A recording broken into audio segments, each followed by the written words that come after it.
Hello, hello, hello, hello, and welcome back. Hello, and welcome to the stream. It is Yuri, also known as Starlord, and today we are going to continue on playing Diablo 2 Reign of Terror.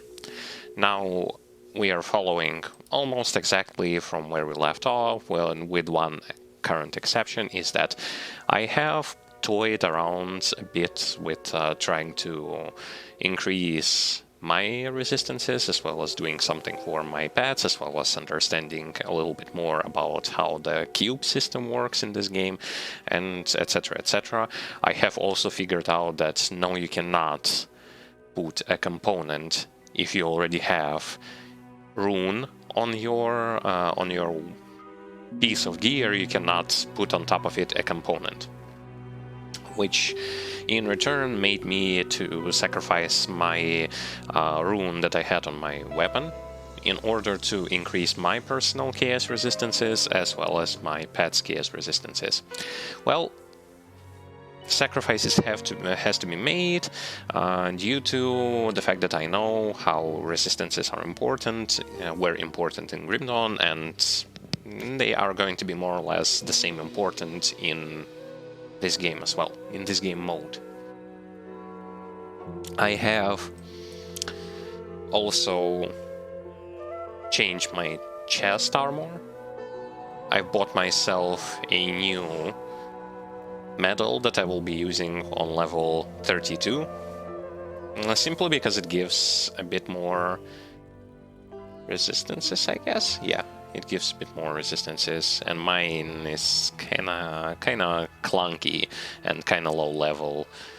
Well, not really low level, but low level enough.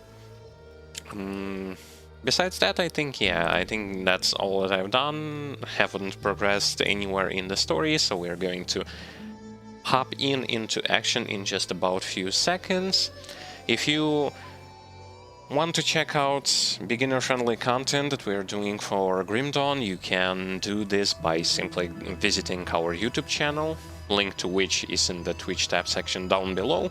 There you're going to find build overviews, walkthroughs, guides for softcore, hardcore, etc. And some introductory video for Grim Dawn with the things that you might need to know about. Well, this is kind of it for the introduction side on from my part, and with that all being said, let's jump straight into the action. We have like a bunch more places to visit before we are going to complete Act 2 and transition over to Act 3. So, with that all being said, let's jump straight into action. Enjoy the commentary, enjoy the gameplay, and let us begin. Immediately going to go over here, because we need to go all the way to Arcane Sanctuary. That's the place where we stopped last time, if you remember. If you don't remember, well, I'm kinda reminding on where we are right now. Oh. They are very hard hitting, it seems like, those mages. And they are hitting an AoE. Oof. That's some... Whoa. Whoa, man. Those mages are tough to fight with. I also have to kind of adjust now to the playstyle that I have here, because yesterday I've played for like a couple of hours. I've been playing some redone Shattered Realm with new aggro system and other new things. It ain't that hard to adjust.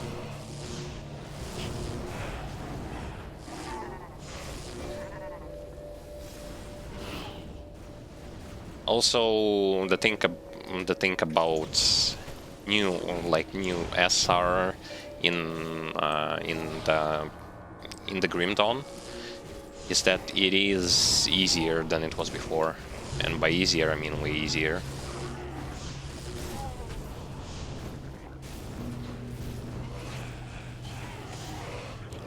Because you don't have to worry about aggro too much in boss rooms anymore. Though aggro is still extremely bad outside of the boss rooms. In boss rooms, it's more manageable now.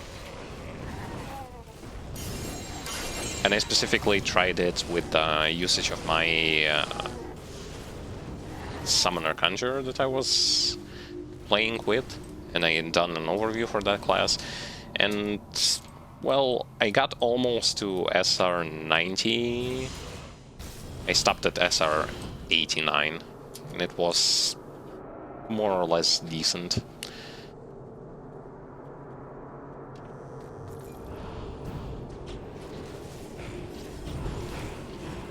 Even after the nerfs, though the nerfs are like, to say that you will not going to feel the nerfs on the Conjurer class, no, you will feel them. You will feel them because they are noticeable.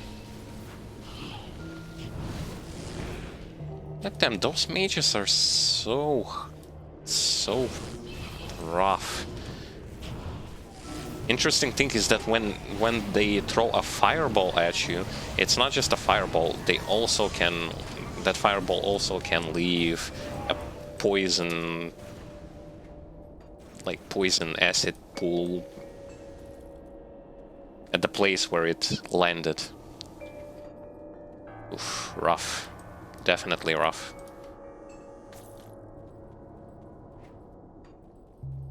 Which, by the way, I want to just see.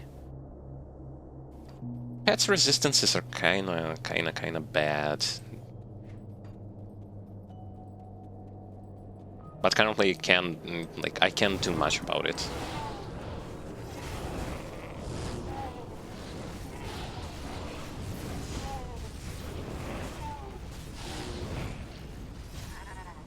Can't do much about it.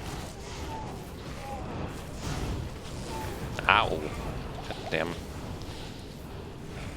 Stupid mages, and there's so many of them.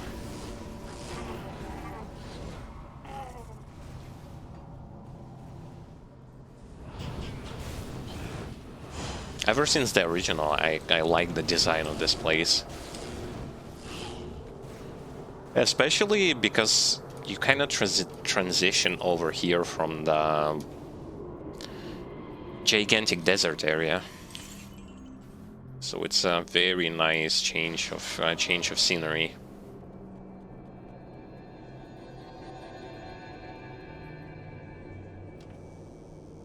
The canyon of wait, but where's the boss? Hold up, not going there yet. In this location there should be a boss mage, right? The same mage main character from the first Diablo, who became local vizier and builded this place. This is the same place from which demons started to swarm.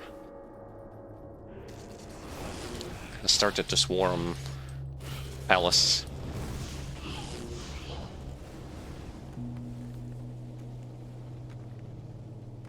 Portals!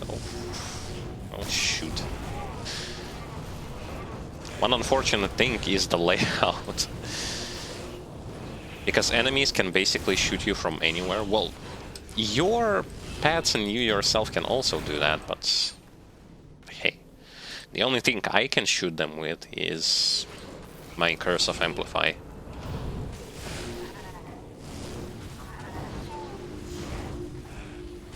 And that, unfortunately, doesn't do damage by itself. Still a good skill, but it doesn't... It isn't the damaging one, it's a debuff.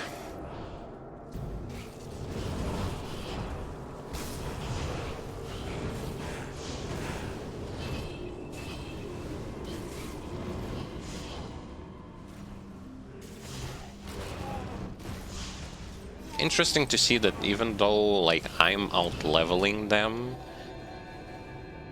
their damage numbers go high pretty fast.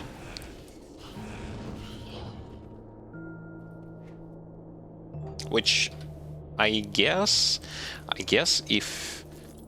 it has to do with me having low magic resist. They probably do.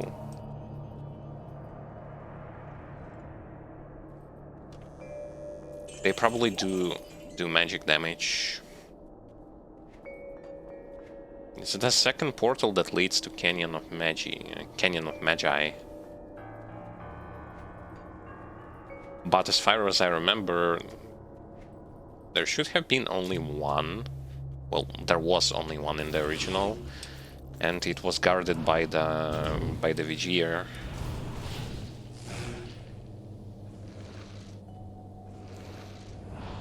I hate those fireballs. Look at what those fireballs are doing to all of my skeletons. They make him disappear.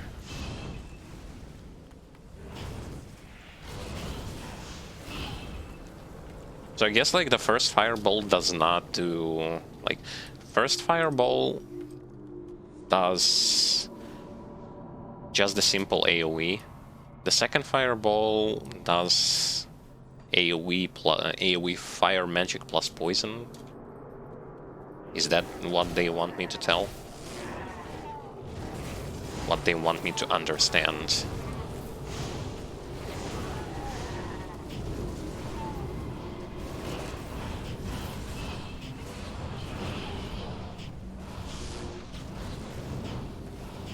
Ow. This is so hurtful.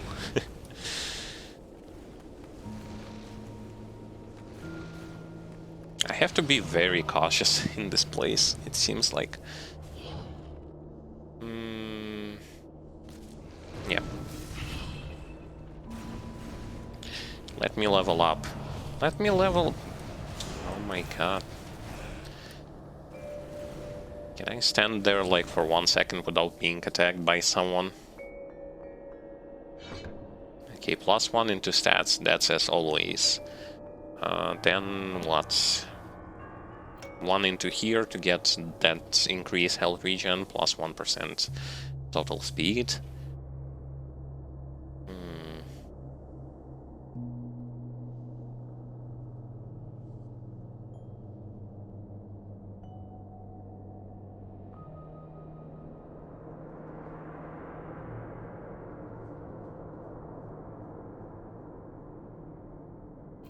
And then one summon resist. Somehow I need to make sure that my pets will also going to have some resistances, because currently they have very, very low amount of resistances, ranging like from 20 to 6. That's very low. That's some very low numbers. Then again, I'm only level 30. Level 30.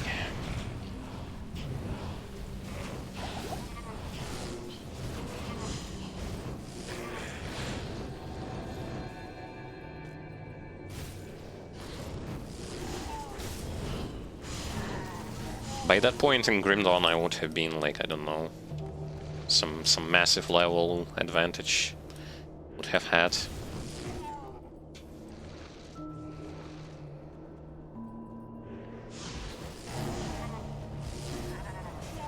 But at the same time, if I would have played original D2, I wouldn't have been level 30 by this point in time.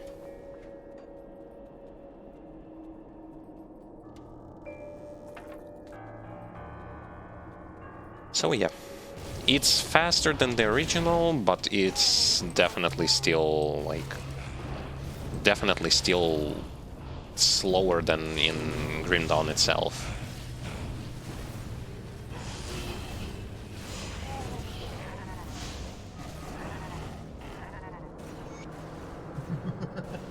Oh, kill the summoner, yeah.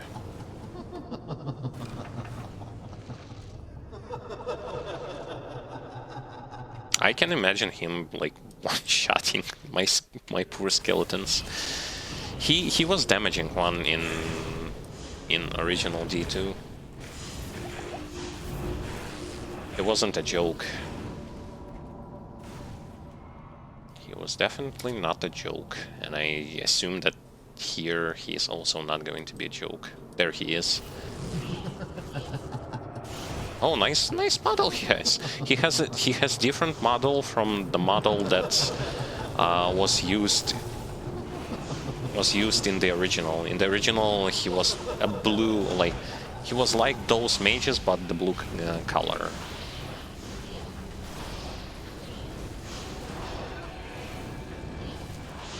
But he was having blue color instead of the color that he has right now. And it feels like he doesn't do much. Well, he summons specters, but he's just dead. DED. Oh,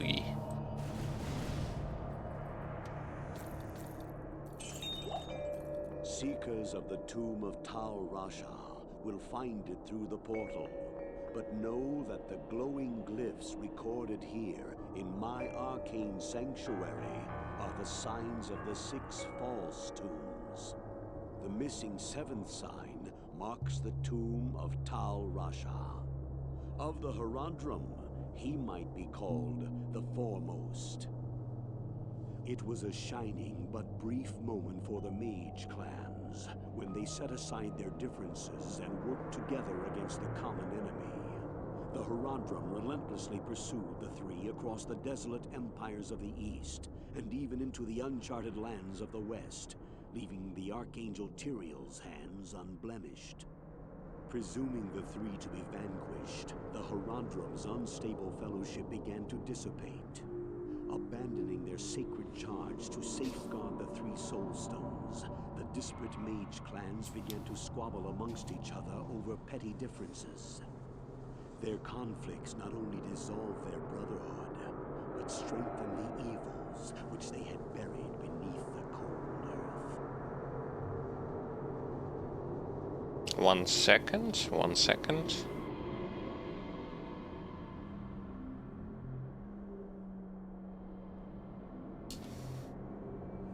I basically just drawn those signs so that I will going to know what sign is missing. Maybe it's completely pointless. I don't know. Maybe not. Finally, I got one of my active devotion skills. So this should help a little bit, and I probably should have opened up a portal here. Yeah, let's do this. Just place the portal here and run all the way there, so that I will not going to be forced to run here again. So what kind of weapon did he give me? Shield damage blocked, shield block recovery. Again, some massive stuff here. All damage, physical damage converted to higher than. But do I want all damage, attack rating? I mean, if I'm going to use this, I will be able to use only one component.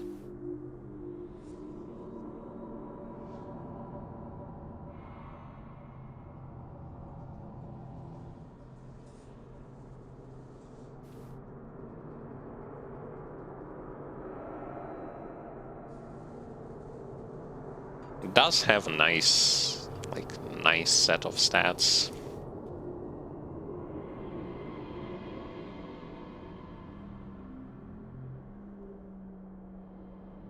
Chaos resist, physical resist. Looks nice, but it's two-handed.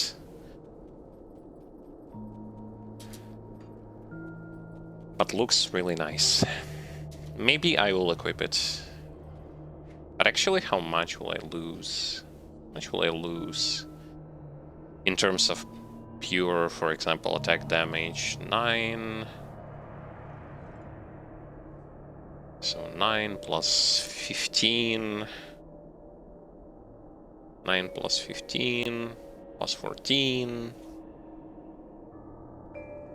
Well, almost 30-something% will be lost. Maybe I will try. I will try it, maybe.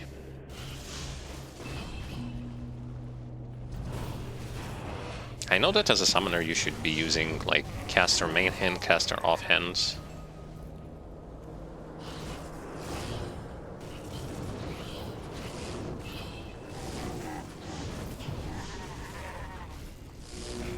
Because that's kind of the proper way of doing things. I need to not let them hit the backline with their abilities.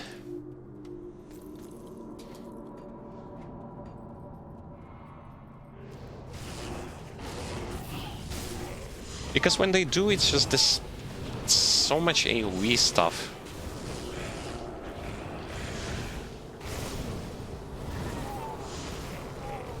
And it's not just that, it's also the most, I guess, one of the most dangerous things that you should be well aware of when playing this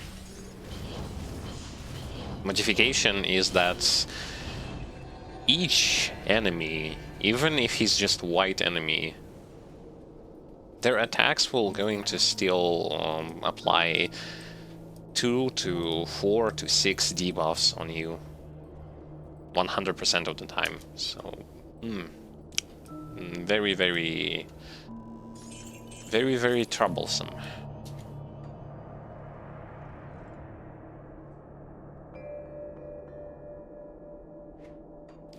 Okay, so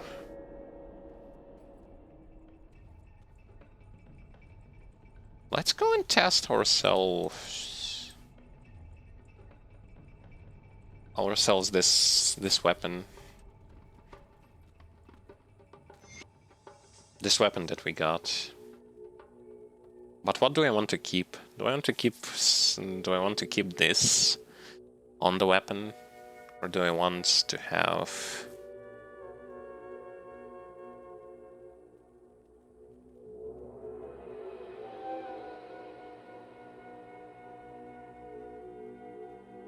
Okay, I want to have resistances on it.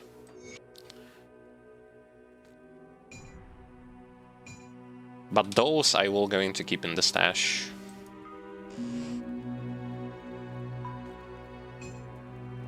I will not going to sell them yet, because I might be disappointed with this weapon, and I might want to use something. Want to use them.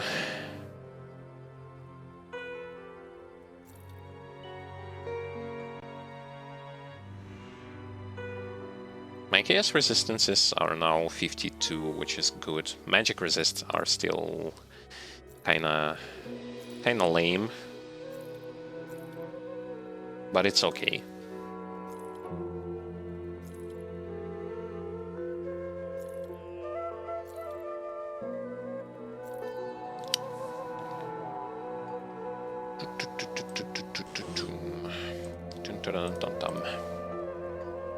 I was expecting more from the boss battle.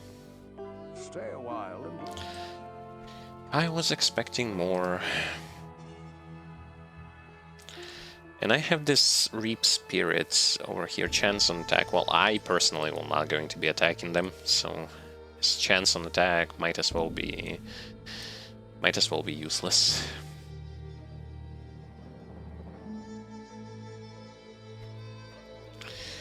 So let's see. Let's see whether or not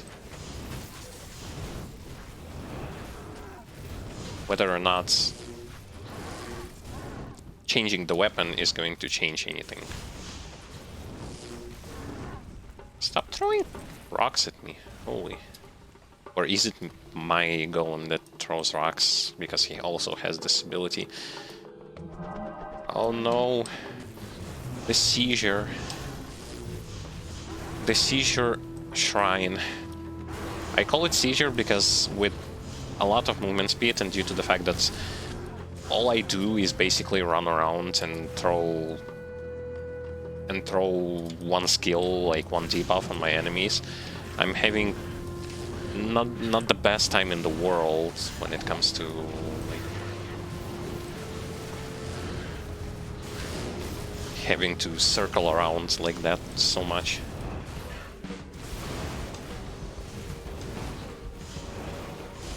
Thank God that there are no mages. My skeletons are having much easier time tanking it out. I like that the new items that are present in here, they actually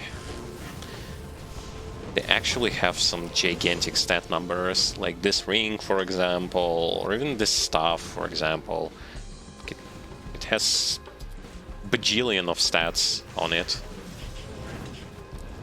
It's way more than what you will going to encounter with any item in Grim Dawn.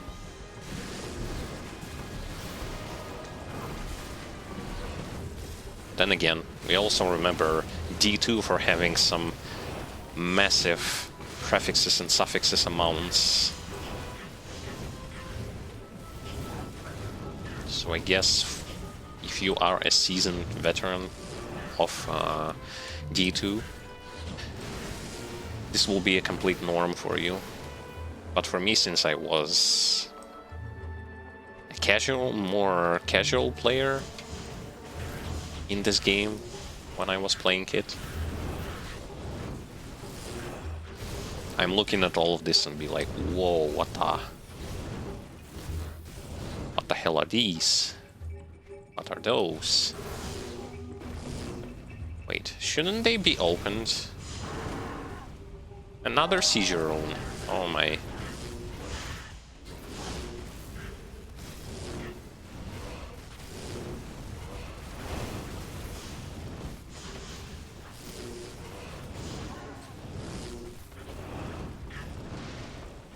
On the plus note, my what is it called? My mana doesn't go away. So in case anything, I won't be having problem with that resource.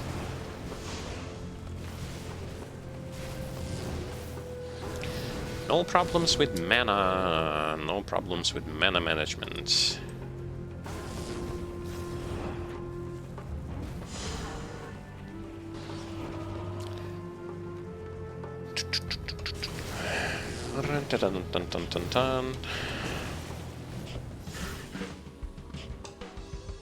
I have one proc effect which should be procced like 100% of the time. The poison from this weapon.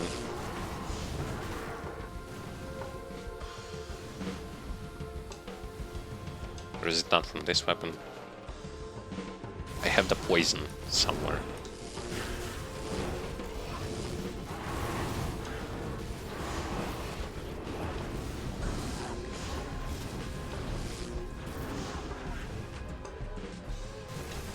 Feels like we're doing actually quite decent numbers of damage.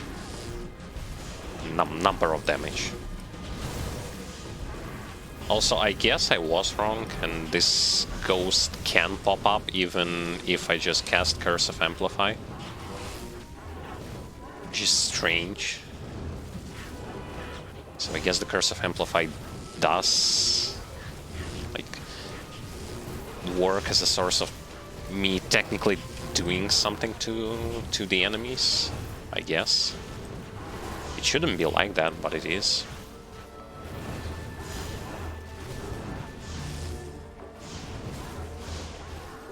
One giant and unfortunate thing is that I don't feel any sort of power coming from the skeleton mages.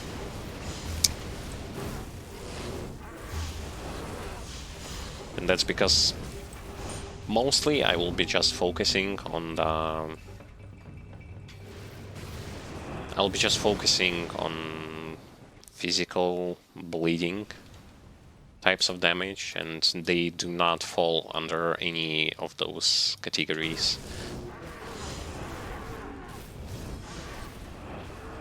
Maybe in the future I will just going to, I don't know, to remove them, just to get those points, extra points.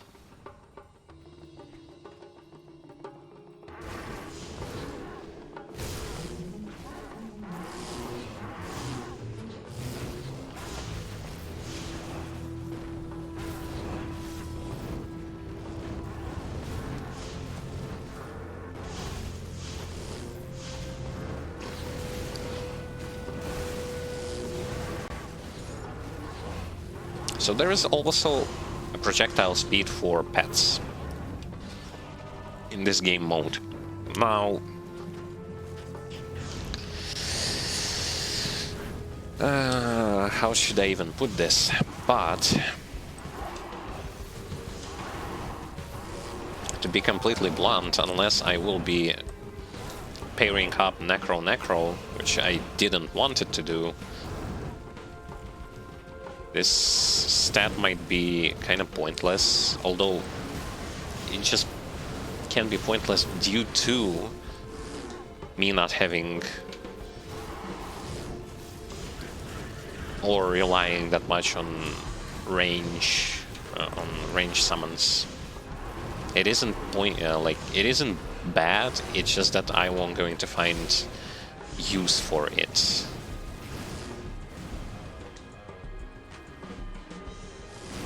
So it isn't a bad stat to have. It's just not for what I am planning on using. If I will going to go with secondary classes, shaman. Now, you know, actually, after it's fun thing, but after I actually saw how bad of a cooldown now Primal Spirit has with all of the items that were used to boost this particular pad and to lower its cooldown, I am now not so into that idea. Well, technically, here's the thing.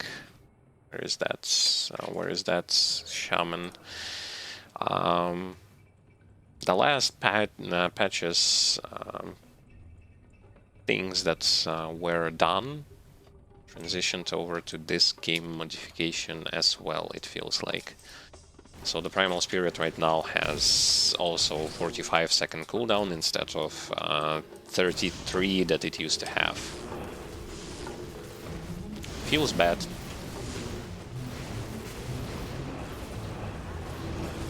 Because even with that massive grind offhand weapon that I was recommending, even with the full Dark One set, it's still like 7.5 seconds downtown when you won't be able to re-summon it again.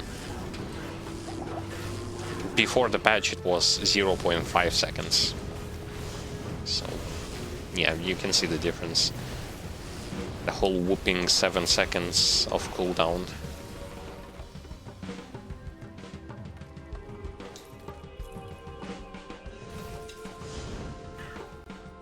The reason why I don't want to pair up with Necromancer is because of the fact that his skeletons do different type of damage, not physical / bleeding.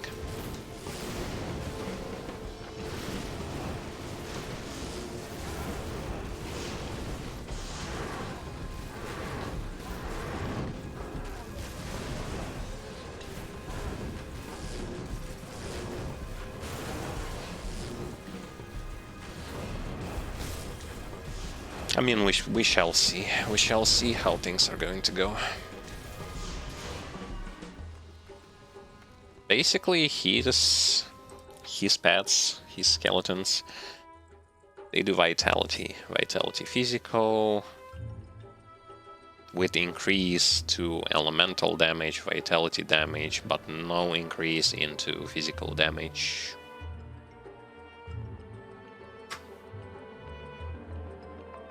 And his ultimate ability is basically conversion from physical to vitality with all damage, with vitality damage. I don't know. I really don't know.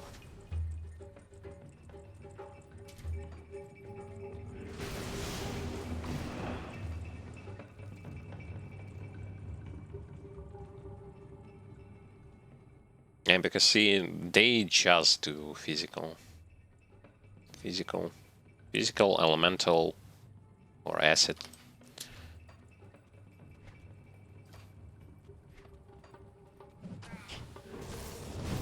Maybe just converting them, like converting their damage, then later on with Grim Dawn's Necromancer ultimate ability to I don't know, vitality, but I don't think that just one ultimate ability is going to do the job. Because hey, with Shaman, if I go with Shaman secondary class, it's more or less self-explanatory. Physical internal trauma, bleeding damage.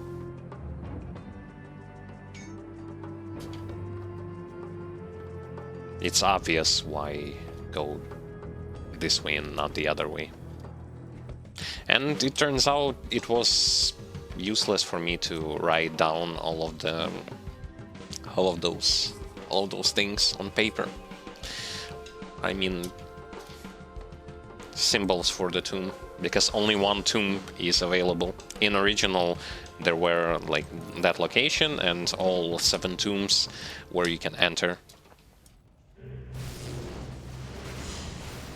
In here, it's just only one tomb is being opened. Also, another idea that I had before. During one stream I said, like, what if to do, like, Shaman on Savagery, pair him up with Barbarian and use 2 two-handed weapons. You cannot use 2 two-handed weapons in this game modification. I googled this out. Some other people were also asking about it, and you cannot do this.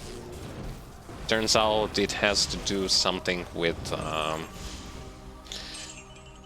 the engine of Grim Dawn, and that it's kind of hard to make 2 two-handed weapons work. So yeah, that idea goes to waste. Unfortunately, because I wanted to do it, at least to try it out,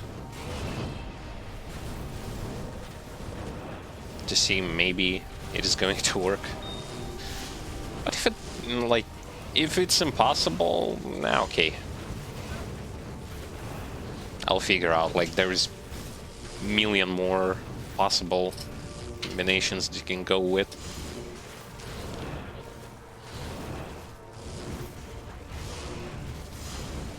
So I don't really, like, I'm upset a bit, but not too much.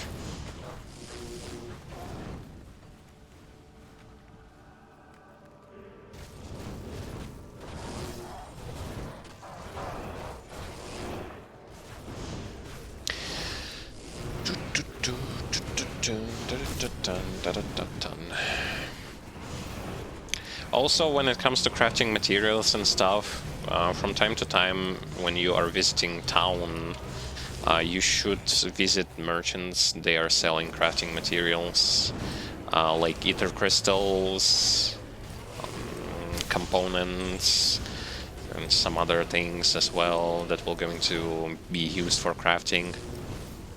I bought like 7 ether crystals from the merchants.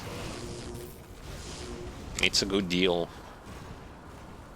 because only finding them, at least right now, feels like a very hard task. Oh yes, even mages are here. Eek. Anything but them. It really and most likely has to deal with the fact that they are doing magic damage. Not elemental, but magic damage. Against which we are not protected.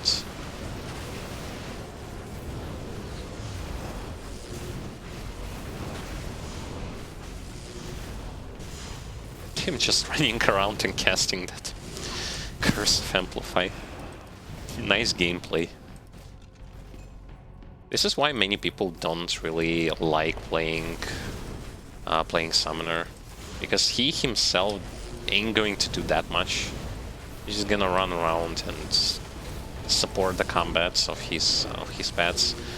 A lot of players consider it boring. I'm okay with that. Like, it still has depth into it. Because you can just YOLO your way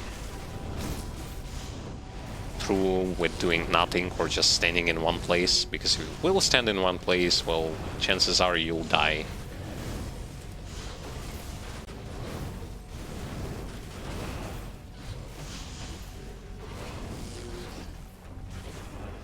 This is why you see me constantly, right, running around, repositioning myself, trying to do all sorts of things. I don't just stand and eat all of the damage that enemies will going to throw out.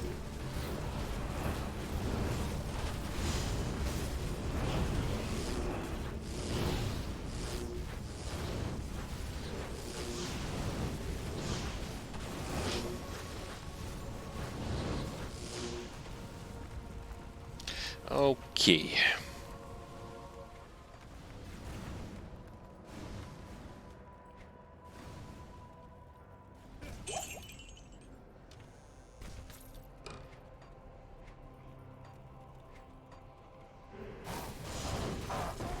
There are a lot of runes in this game, and runes for various different levels. Like, I currently don't... Runes and also, like, gems, I currently, at this moment, at this point in time, I don't bother with that too much. I know that it's going to be important later on, I just don't bother with it right now, because I want to stockpile a bit on them. And then when I will going to have... Is this blocked?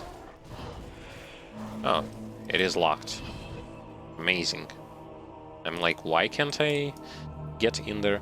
But basically, I just want to stockpile on them. And then, at some point later in the game, I will going to be using them.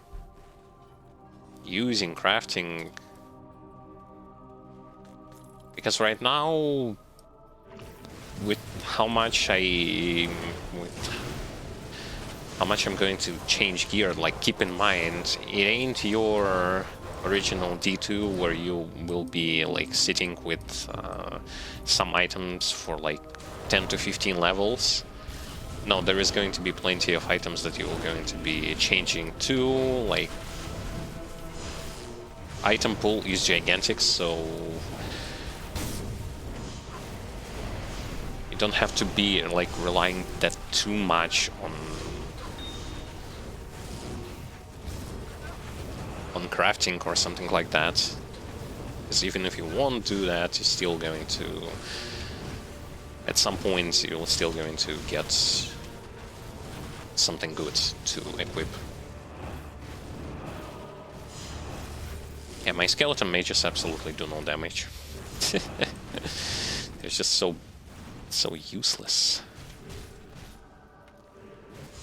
Which is expected, considering the fact that I haven't really placed any points into them. They are currently like 5 out of 20.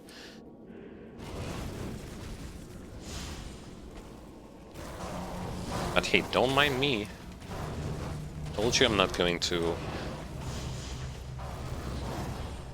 put points into them because they are different type, different elemental damage type from, or should I say they are a different damage type from what I am focusing on, around what I am building my devotions.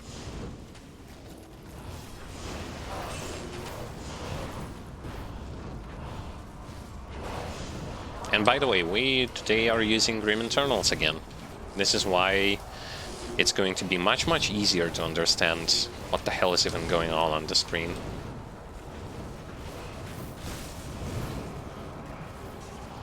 Because no matter how you look at it,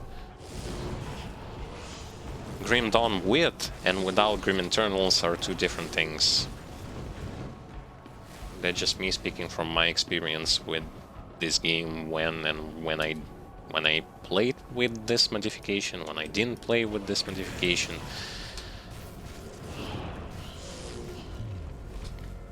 Screw things like loot or something like that. To me, one of the most important things is to be able to see health bars of both my minions and enemies on the screen.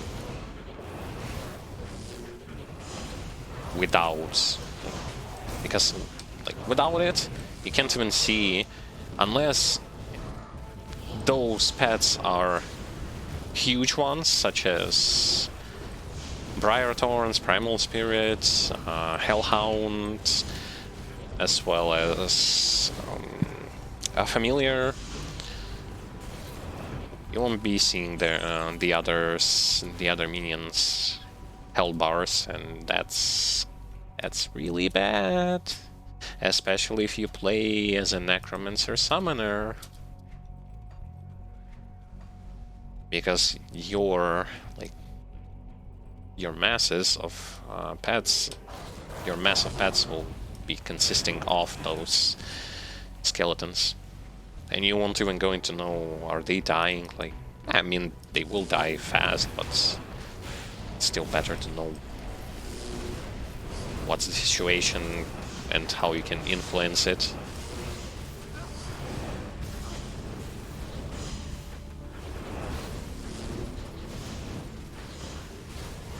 Okay, this two mages can't even... Okay. They can't even do anything to this, to like enemies that are below them, below level than them. Okay, fine. Fine. I understand.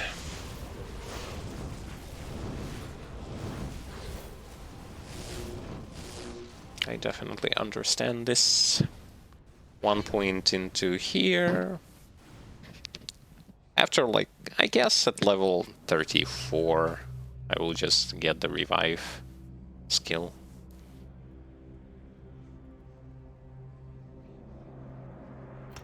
Some more resistances, because I want that.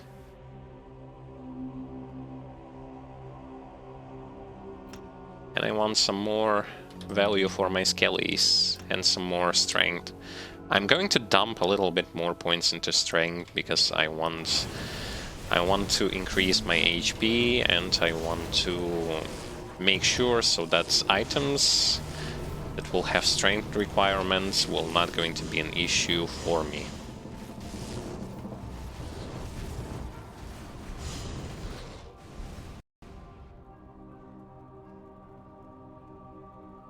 Don't tell me that it's going to disconnect.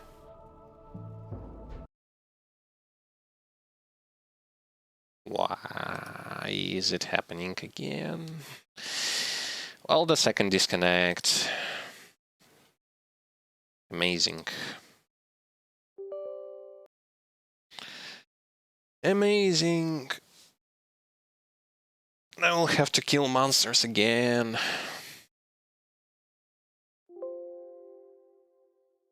Yes, I know about cloud saving.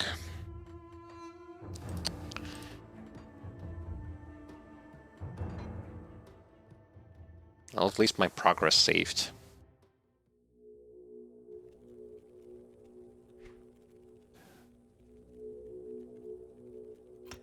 God damn.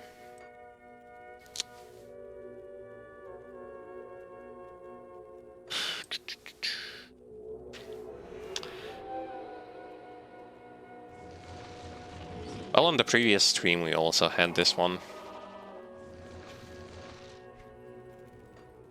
It's still bad. It's still bad because again, we're going to have to fight against those enemies. Because I want to clear. I want to do like full clears and stuff. Oh my god.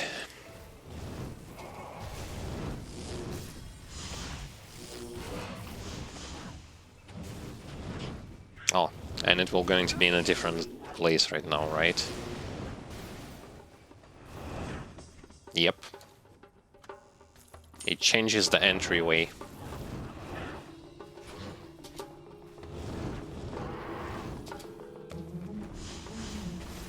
Yep.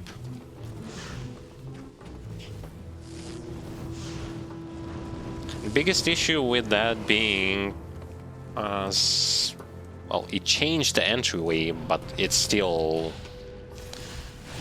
the same, like, zone. But the biggest issue is definitely going to be... D2 is famous for its gigantic locations, especially later on. And if you've been going through it and then you get disconnected, oh yeah, it's going to be a bloody mess.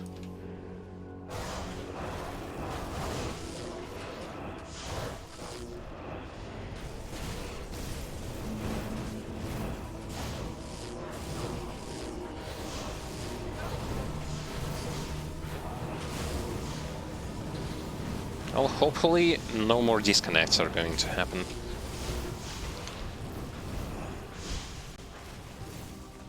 Because another problem is, of course, if also clearing most of the stuff that you already cleared due to enemies respawning, and you cannot just bomb rush from point A to point B. Well, you can, but just saying that you will be over-leveling.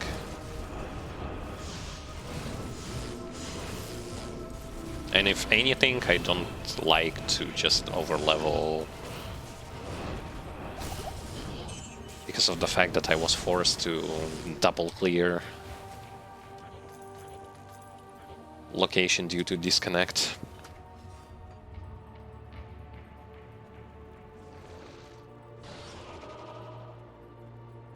But I mean, it happens.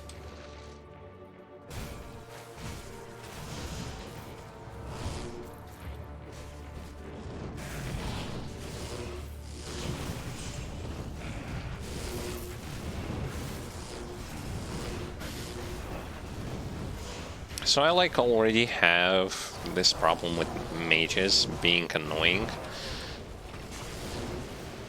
And as long as I remember, as far as I remember, those mages will be present also in the next act. I mean, there are a lot of enemies that are going to be present in the next act, but most notably,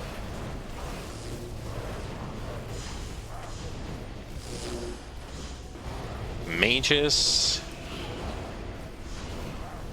will be there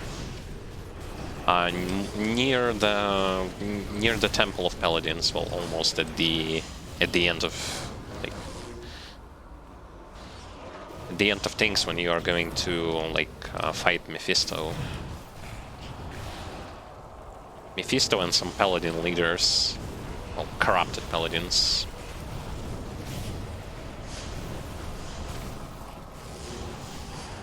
I didn't actually want to get inside here. I definitely didn't want it to be here. Holy.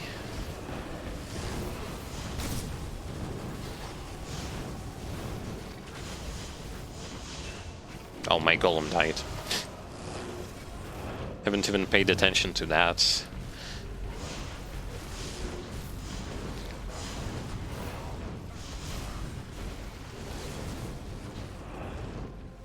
It's still good, like, not having that much AoE, but I'm having a decently easy time fighting against giant packs of monsters.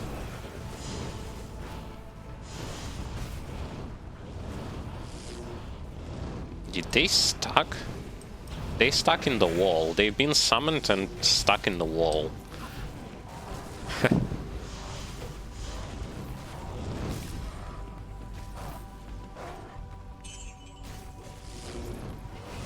This game doesn't have that many glitches. Actually, like, no game-breaking glitches yet. Yeah, those disconnects can be considered kind of game-breaking, but at the same time, given into account that this is a modification and some things like that can happen, okay, I'll give it a pass, at least for now. At least when I don't feel like I'm being too harmed by it. But still would have liked to avoid disconnects.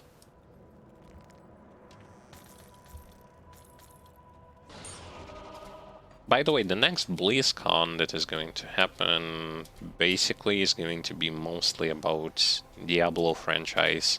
Diablo Immortal, Diablo 4, Diablo 2 Remaster. Diablo 2 Remaster is being done by the studio that was doing Crash Team Racing, not Crash Team Racing, Crash Insane Trilogy Remaster, so hope is there that they will going to do a decent remaster of the game. And currently we can kind of rest assured that at least those people who were responsible for the Warcraft 3 Refunded are not going to touch this remaster, because apparently some of them were fired, some of them were sent into different departments of that company. So at least some good information. Hopefully Blizzard will kind of redeem itself with the help of Activision. Though I'm keeping my hopes kind of low.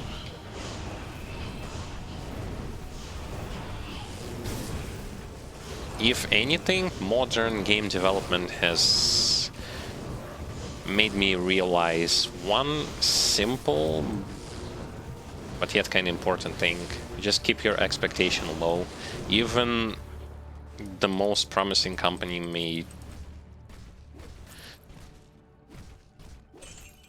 may disappoint you.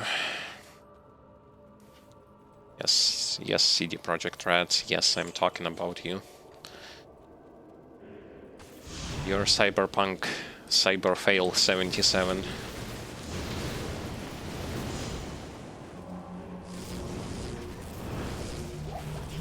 I know that it's not specifically developers'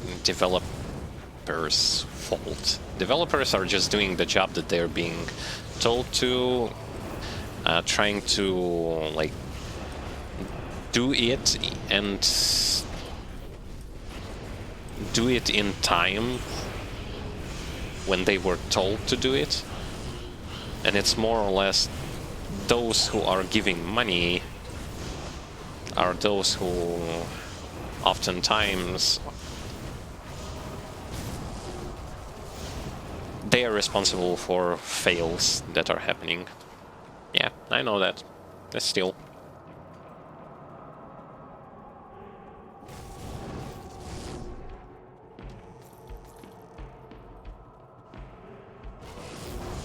it doesn't change that much the whole situations with how different game development today is. It's just way too different. And mostly not in a good way.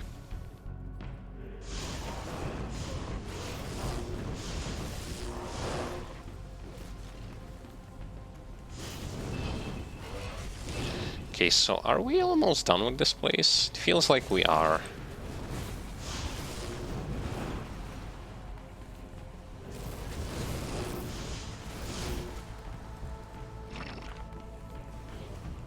And I also want to check what are my pet's resistances to cold. 12. It's not good. It's definitely not good. The reason why it's not good, well,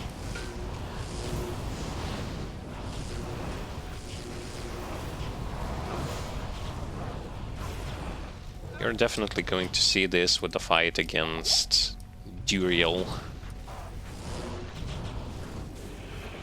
Duriel. Wait, are they two elites? No wonder my skeletons are being so messed up.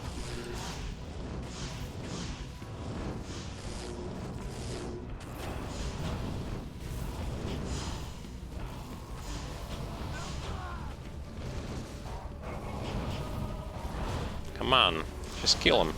One by one, come on.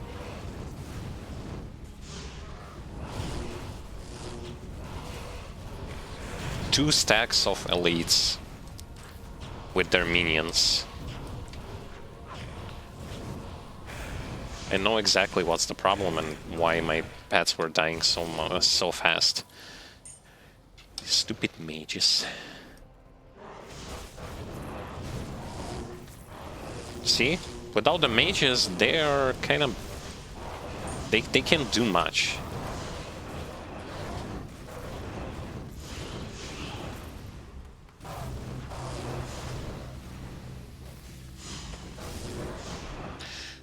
Dun dun dun dun dun dun dun dun dun.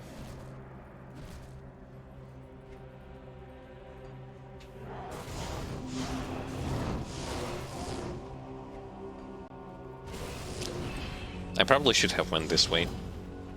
Let's go this way. Grand Crown. Yes.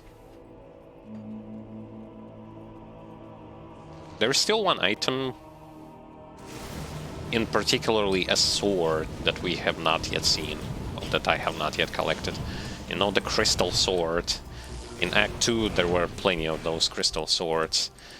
They're super not durable when it comes to like their durability. Well, in the original D2 you had durability of items. Basically they're not that durable. They break really fast. They do kind of nice damage, have nice stats, but not that many people use them because you'll have to reforge them a million times.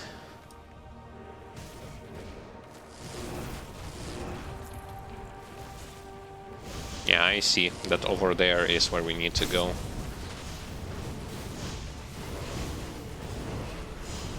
I like it.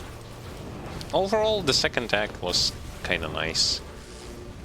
It still had this atmosphere that I was expecting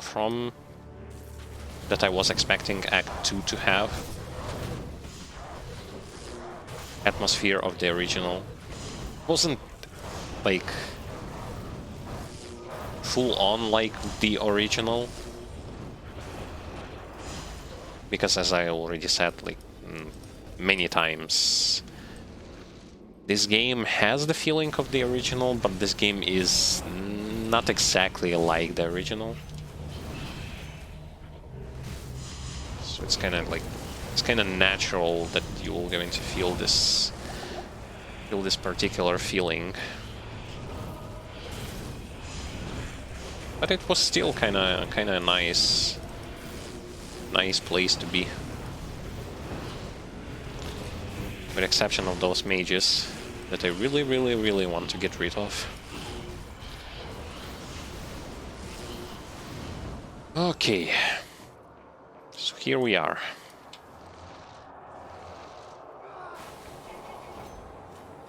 I want to re-summon all of them so that the fight with Duriel is going to be happening when all of my cooldowns are going to be ready, as well as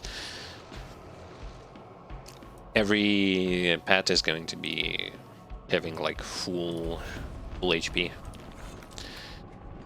Oof. I guess. Yeah, let's go. Let's go and see. Duriel, hello. Oh. You didn't tell me that there were two. There weren't two in the original.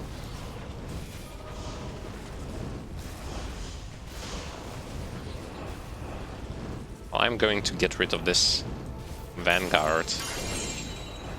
And now on to Duriel. Duriel. Duriel, you are not that durable. And you are definitely way easier to fight against than Duriel was. Yeah, he is easy. Maybe if you play like a melee character, then he's going to be harder to deal with. He should be like freezing and doing all sorts of stuff like slowing it down. But he was definitely way faster in original D2.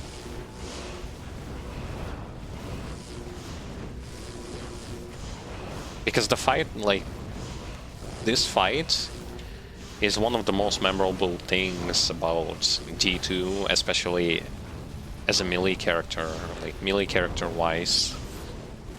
It's one of the most memorable boss fights due to how, like, you're struggling against this monstrosity, and here it's like, I'm just gonna beat you down. Okay. Whatever. Whatever. What did I got? I got something.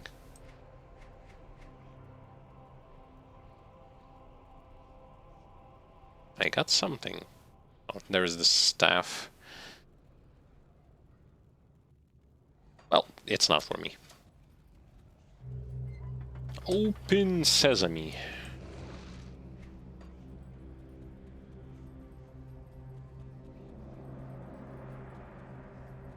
There's one thing that they could have done, and it is actually to like include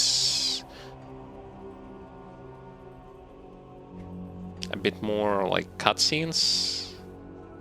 Not only cutscenes, but actually, you know, like visuals when you kill bosses and them saying some stuff. Like, for example, when you kill Duriel, it's going to be different in original D2, like here also. I thank you, mortal, for my freedom. But I did expect you earlier. I am the Archangel Tyrion. I came here to prevent Diablo from freeing his brother Baal. But I have failed. Now terror and destruction roam free throughout your world.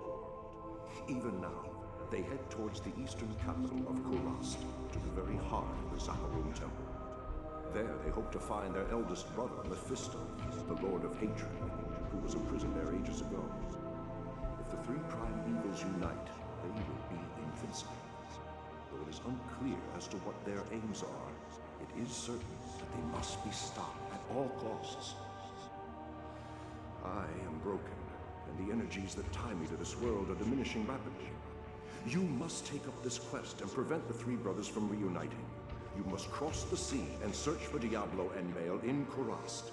Now, hurry, mortal. Time is running out for all of us. Yay, we got a new quest. We got the devotion point. And we are being teleported away from that, from there. Conveniency. one more point into here. And the next thing is going to be Shepherd Crook, which is going to boost... Initially going to boost our pets' resistances, plus giving some elemental resistances to pets, which is nice. And then this active skill that is going to be used is going to also be helpful to us. And after that, Night Talon. And the usual me copy-pasting my own, like the way how I was playing with when I was leveling the Conjurer in Grim Dawn. So nothing specifically new.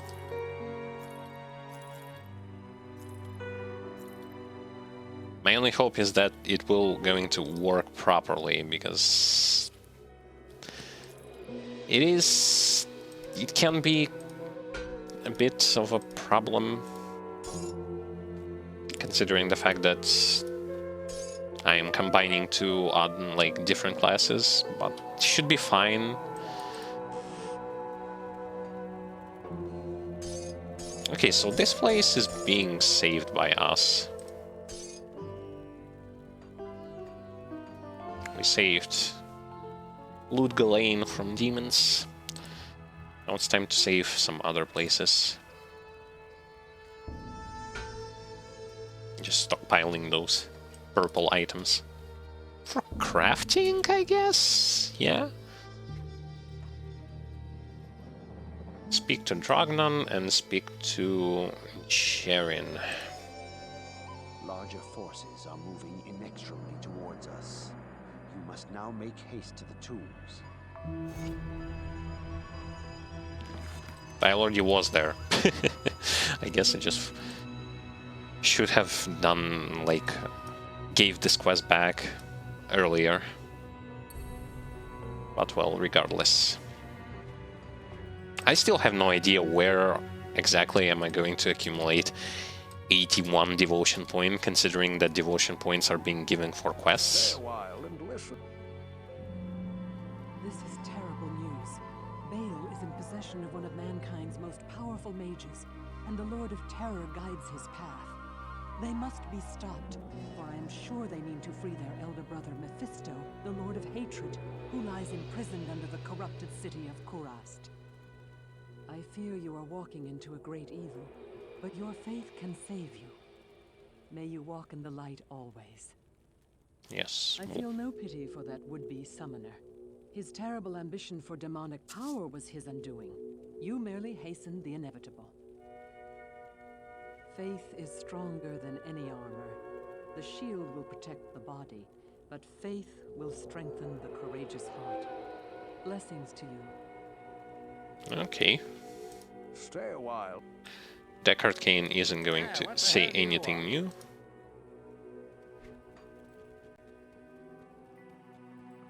Will anyone else say something?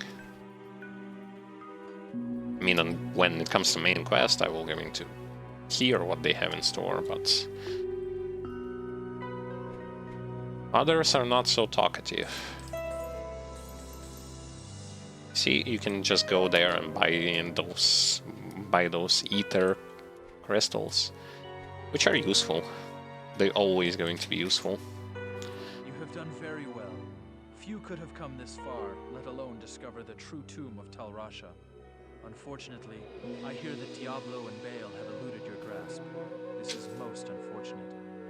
If you wish to travel east, I have authorized Mashif to give you passage by sea. I imagine he should be very anxious to leave by now. Good luck on your quest, and thank you again for saving my beloved city. You will always be welcome in Loot Ghislaine, my friend. I got gold. It didn't give me a devotion point. No, I wanted devotion point. Greetings, my friend. Well, I guess to Mashif and into Loot Ghislaine, unless Deckard Cain has something to say, but Stay a while. No, he doesn't. Oh well. Well, I guess that concludes Act 2, and now we can proceed over to Act 3. This is normal plus veteran difficulty, Jerry so... tells me I should take you east to Kurast. I haven't been there for several years, but rumor has it things aren't pretty grim. Ahoy, mate! Activate Mischief's boat. I initially read it as like activate Mischief to travel to travel east. Ahoy, mate!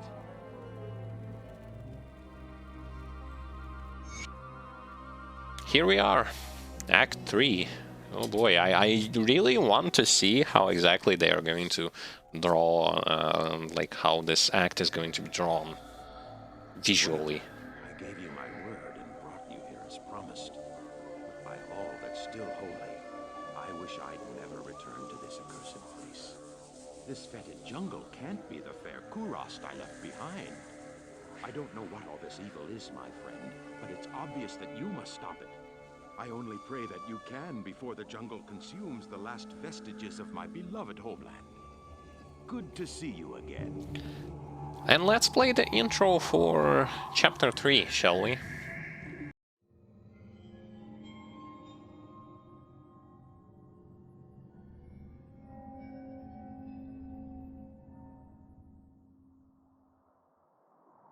My companion drew in the dank, cold air of the tomb. It seemed to strengthen him. I stood in the doorway between light and dark. What was left of my sanity implored me not to enter. But that voice was just a whisper now. As we worked our way down, deeper and deeper into the crypt, I began to see a change in my companion. He seemed to be gaining strength. I could hardly see in the gloom, but my companion seemed to know the way. We came at last to a great hall.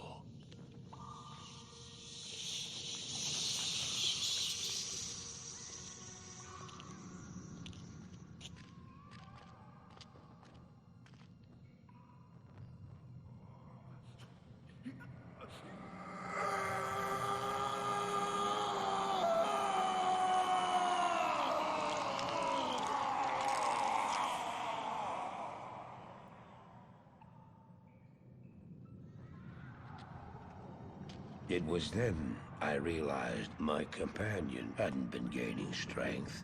He had been losing what was left of his humanity.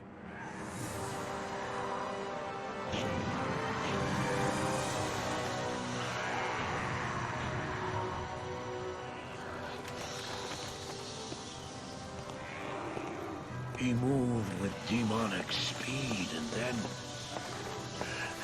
you appeared. Stop! The beast contained herein shall not be set free, not even by you.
have just ensured the doom of this world.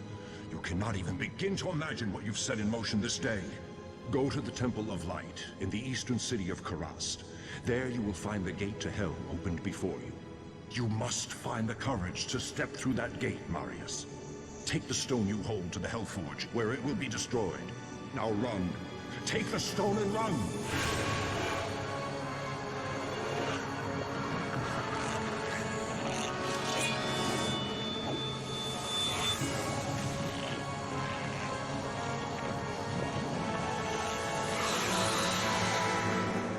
What choice did I have?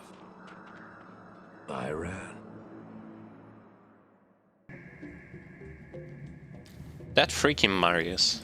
What's interesting thing is if it wasn't for Marius, none of this would have actually happened. This freaking idiot. Such a fool. You're such a fool, Marius.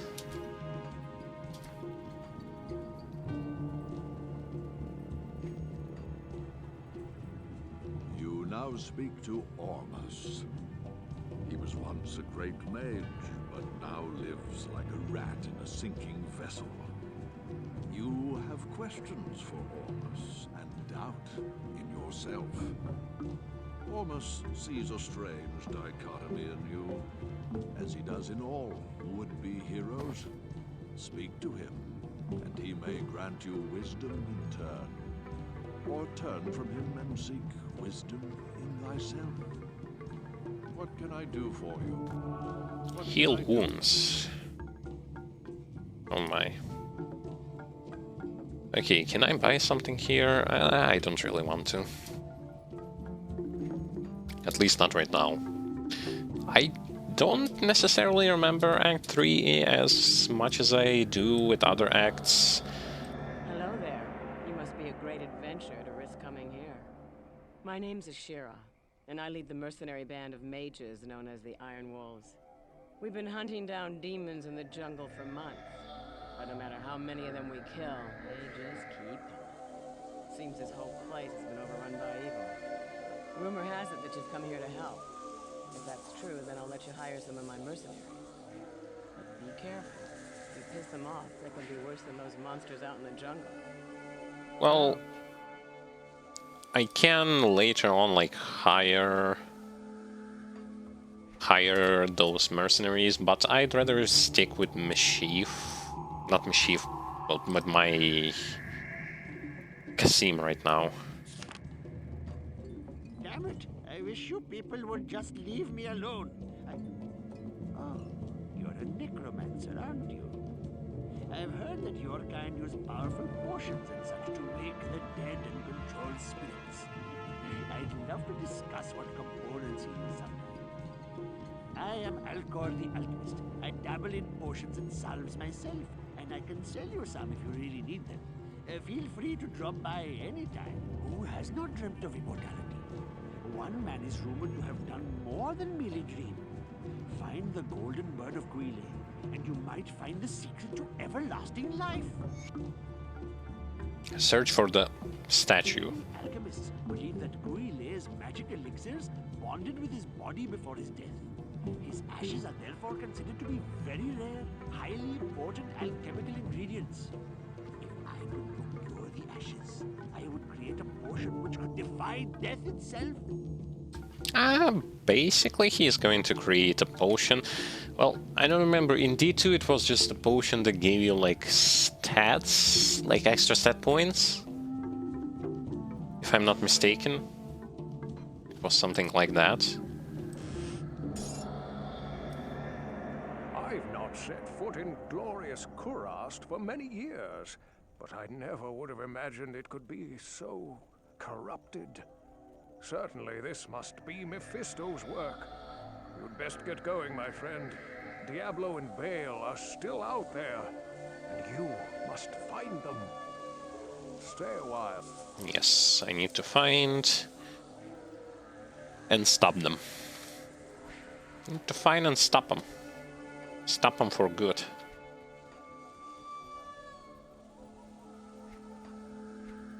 It's an interesting place, though, for, like, Wish we had like a glimpse of how this place looked before the corruption. Greetings, hero. I've heard of your exploits and I'm quite impressed. Very few mortals are capable of dealing with the three and their minions as you have.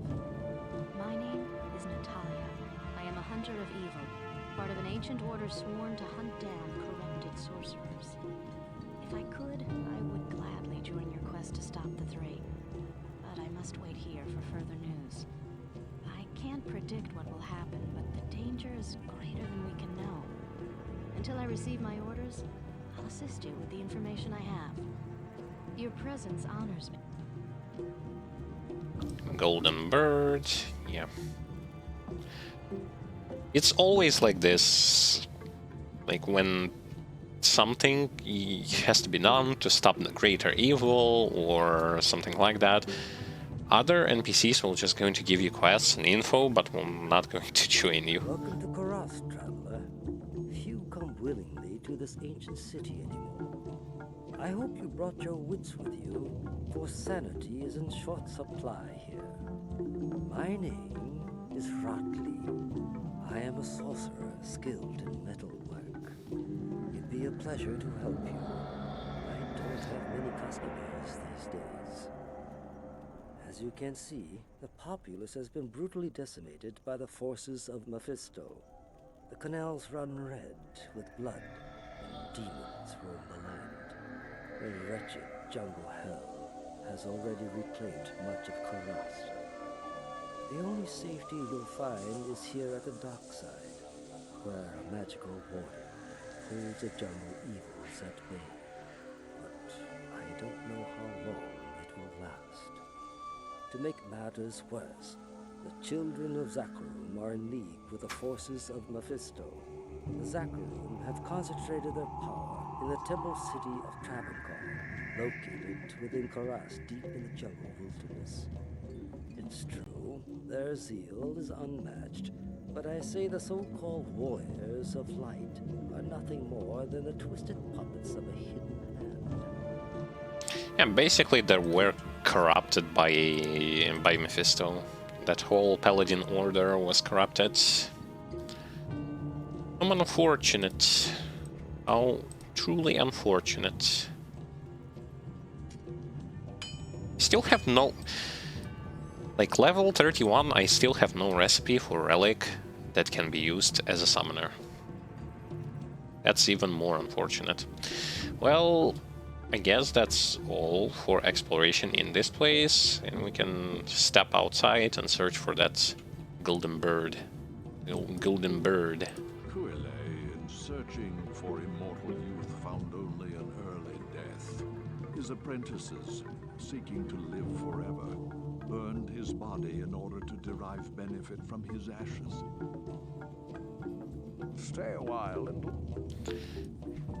Okay, hopefully I haven't missed like anything when it comes to quest-wise. Yeah, probably didn't. Spider Forest. Ooh. Oh boy. There will be a lot of enemies here, and those nasty fetishes who are shooting you with darts or rocks. Fetishes that want to stab you with knives, spiders, fetish shaman, like there is going to be so much stuff in here, like so much monsters. But nothing stops us. Can I still be over-leveling them?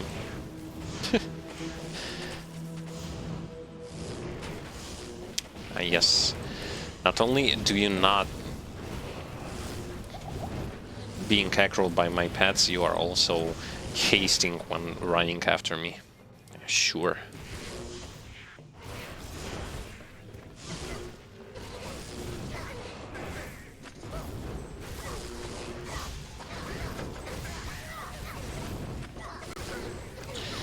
Oh, I remember this place. I remember this place all too well when it comes to, like, enemies and stuff. That thing I definitely remember.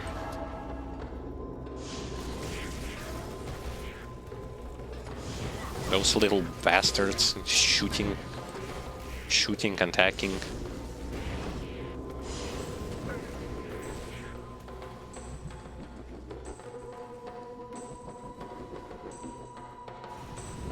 So far, so good. So far, so good. Okay. Went the wrong way. I don't see any rivers full of blood and bodies.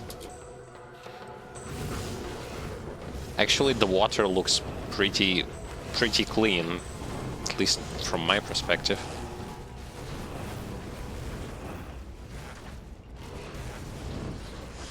Someone was overreacting, I guess.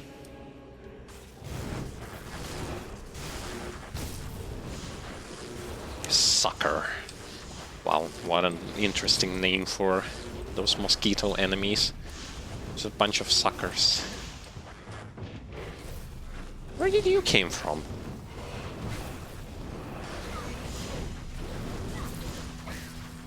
Why did I even miss him? Was there like a passage that I missed? Yes, there was.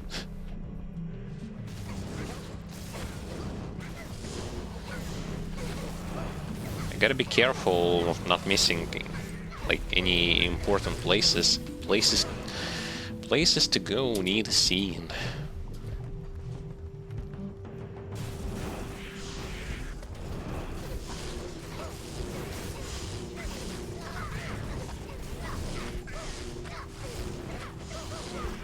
At least those fetishes don't do much to me, but I still should be well aware that face tanking is not what I should be doing against any sort of enemy, any kind of enemy.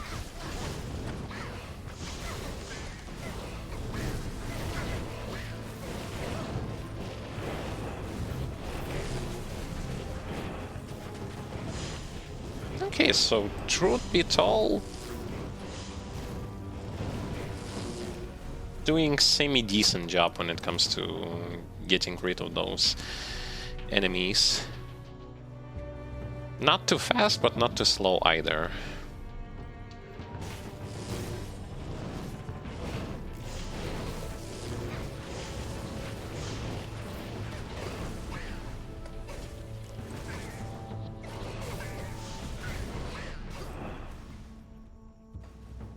All right.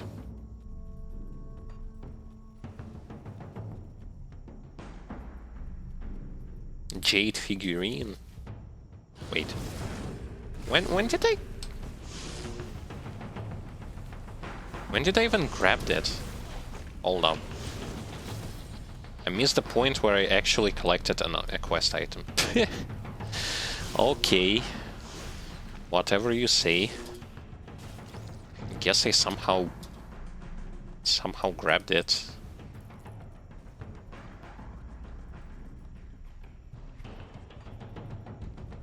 So now I only need inquire in Kura's docks about the gem. Okay. Time to go back. Back in Lutgolain, Meshif told me he had a fondness for jade figurines. On his trading voyages, he collected an odd assortment of such small statues. I would show him your figurine. Talk to Meshif.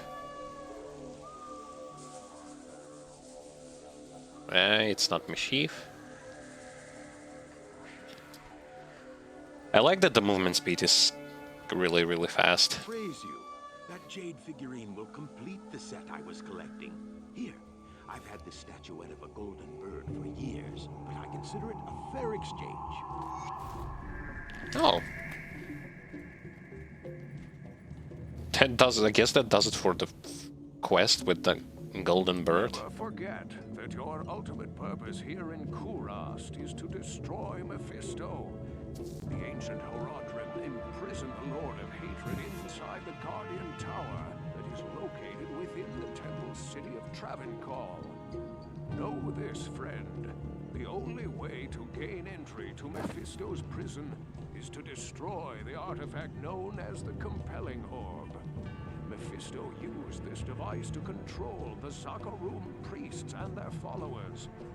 The orb can only be destroyed with an ancient flail imbued with the spirit of the one incorruptible priest. Soon after his imprisonment, Mephisto worked his evil corruption on the Zakarum priesthood. All were turned to his dark ways, save one, Khalim, the K-Hagen of the High Council. Mephisto directed the other council priests to slay and dismember Khalim, and then scatter his remains across the kingdom. The priest Sankakur succeeded Khalim as K-Hagen, eventually becoming the embodiment of Mephisto here on the mortal plane. The corrupted High Council fashioned an orb to control the rest of the Zakarum faithful, and used their powers to hide the lair of their master from mortals. Your task is to collect the scattered relics of Khalim, his heart, his brain, and his eye. Then, using a Horodric cube, transmute Khalim's flail with his relics. Once this is accomplished, you must destroy the Compelling Orb with Khalim's will, to open the way into the corrupt sanctum of Mephisto. Okay, so much like with Act 2, when we were collecting the staff to get to the boss of the act, it's kind of same here, only we are collecting different things, but the purpose is pretty much the same. The golden bird of Guile? Thank you, my friend. Busy yourself while I experiment with the ashes within it. Then return and see what I've made for you. From the ashes of Guile, I have mixed for you a potion. Yay, 1 devotion point. What is this potion? 5% health.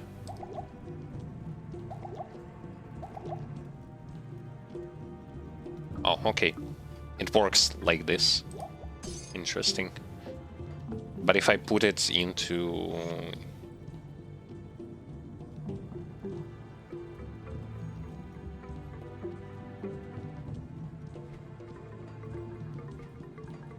Okay.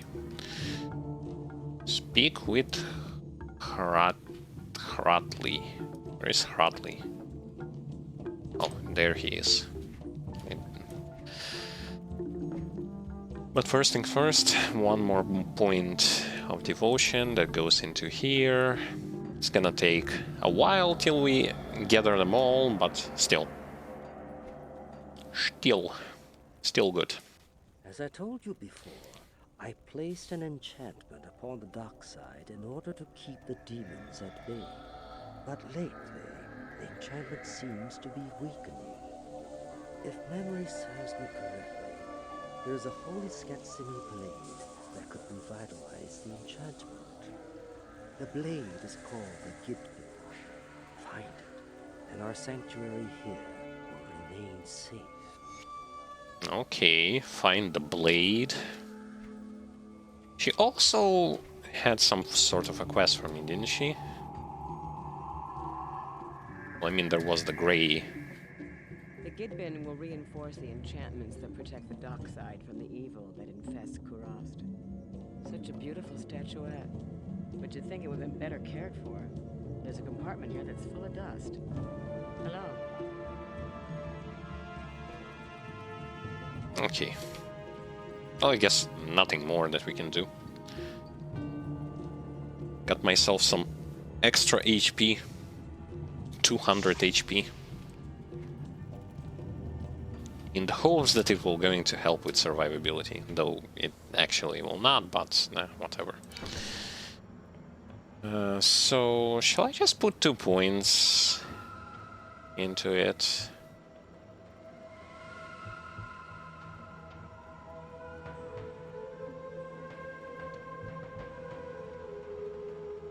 Just for the sake of it. Just put 2 points because so that on the next level I can put 2 more points and grab myself a revive. revive skill.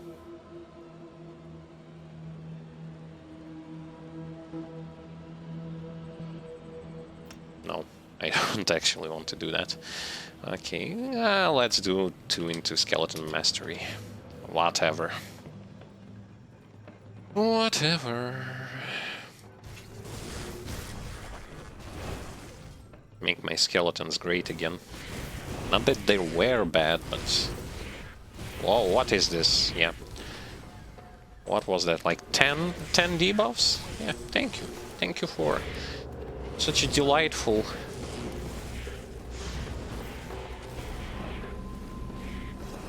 Such a delightful gift.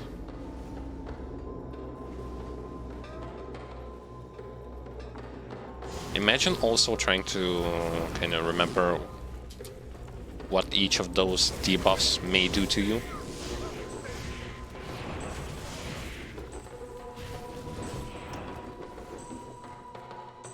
Alright.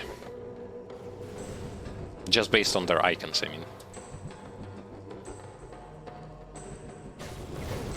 So all of the quests that we collect, naturally, over time, we will going to do them all. Whoa, whoa, whoa, whoa. I want to kill the goblin, but they're...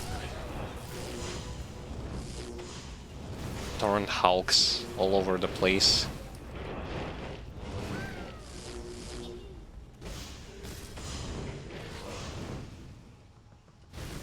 How about this? How about...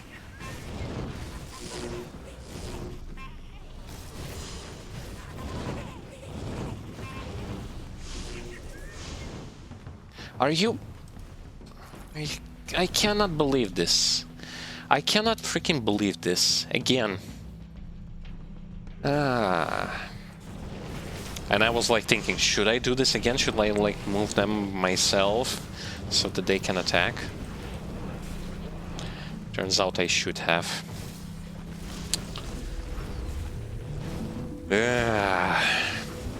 Haven't slain a single treasure goblin yet. So unlucky.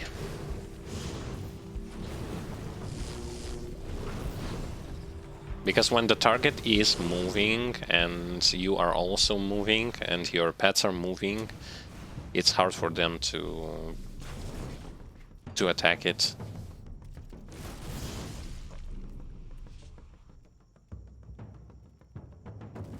But oh well.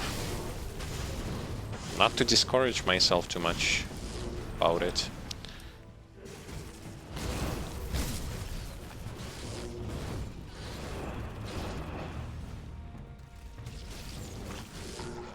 Spiders. Spiders everywhere.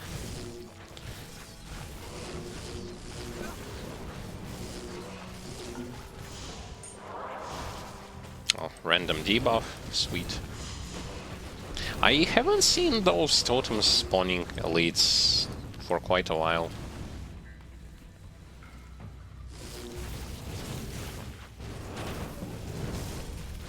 Most that I get are buffs and debuffs. And some other effects that I don't even know what they're doing, but technically they are doing something.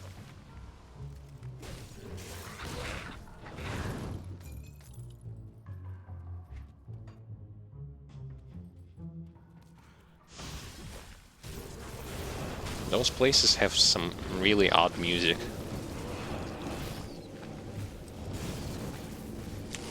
It's not threatening music, it's just strange.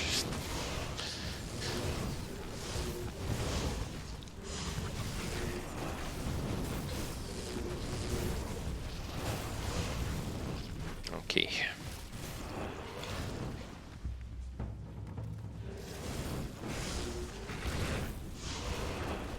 I don't necessarily remember if in this cave or in other caves that we're going to be looking more like this. There's going to be something that we will need to collect.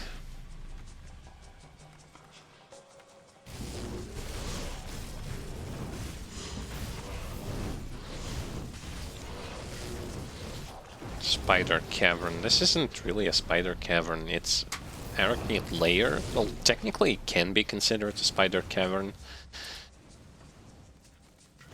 since there's still going to be spiders all over the place. Something tells me it isn't.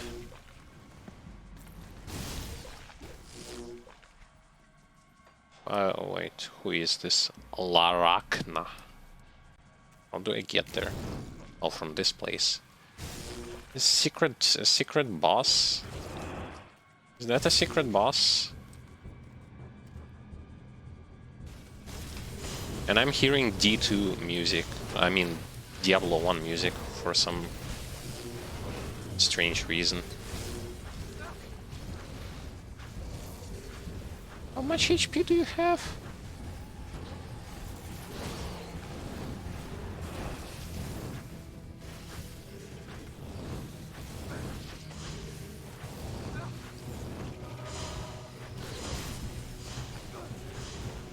Am I even doing some damage to it? I am doing.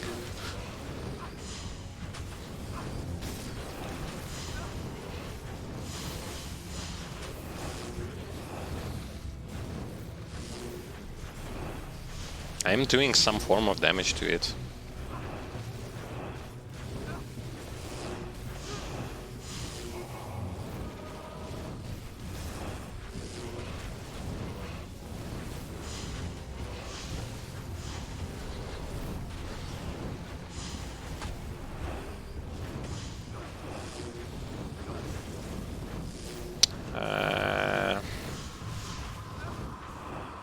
You know, what do you have inside that chest?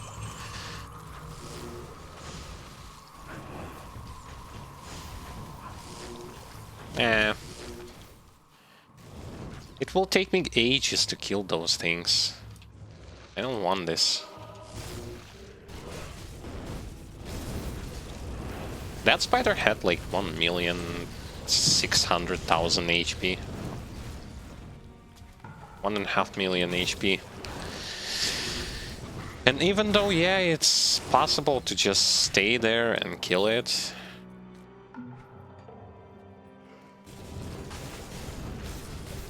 it's kind of not feeling like it.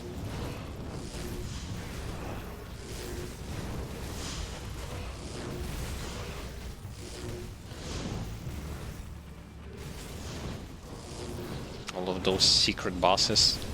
Like, it's good that I'm meeting them, it's good that I know their location and stuff. It's just that it's kind of ridiculous. How are you supposed to even kill them without wasting millions of minutes? Well, not millions of minutes. A lot of time to kill them.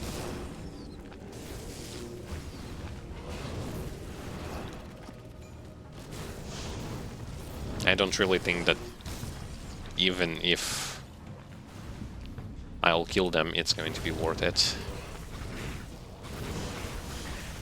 I'd much rather kill a treasure goblin.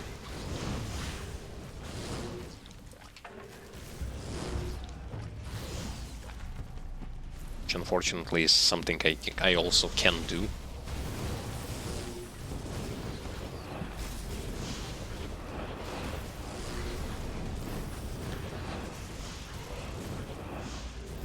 Okay.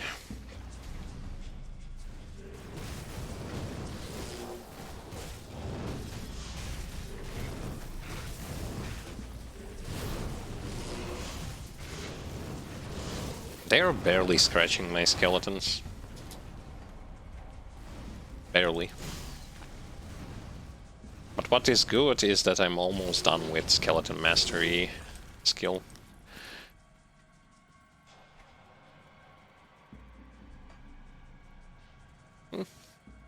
It was a completely optional area. Okay. So it wasn't really the spider cave that is the place where the quest can be found.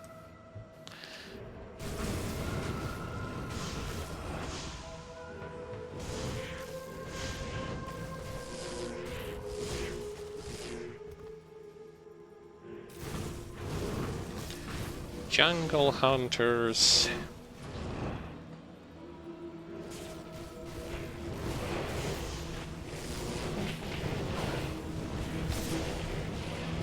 I remember that Thorn Hulks looked differently in D2. Okay, no. Can you stop? Can you stop, like, chasing me? They completely ignore, like, my minions that are trying to protect me. This ain't something that I want to allow them to do. Keep your dirty hands away from me.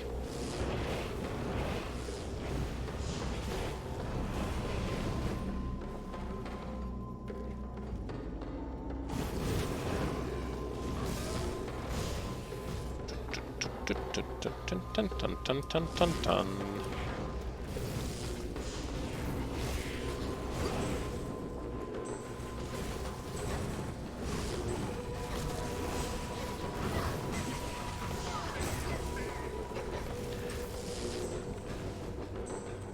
Slowly but surely, experience rises. Actually, I want it to be slow, to go slowly up. Because I want to pass through, like, a couple locations without... By the way, first four sockets weapon. I want to pass as many locations, like, without leveling up. Just so that I can manage a bit with this over-leveling issue that I have right now.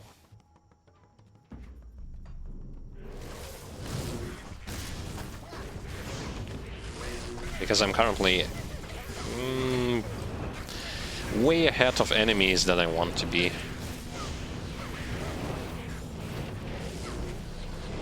It is possible to fix it by just skipping a lot of enemies, but that's also not something that I want to do. Stop chasing me. You just, like, attack someone else, not me.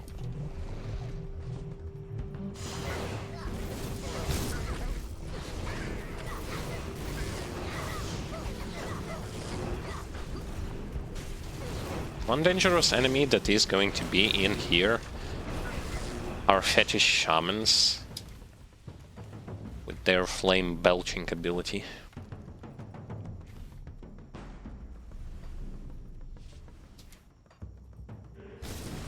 I remember sometimes being one-shotted by it. It was such an unpleasant surprise.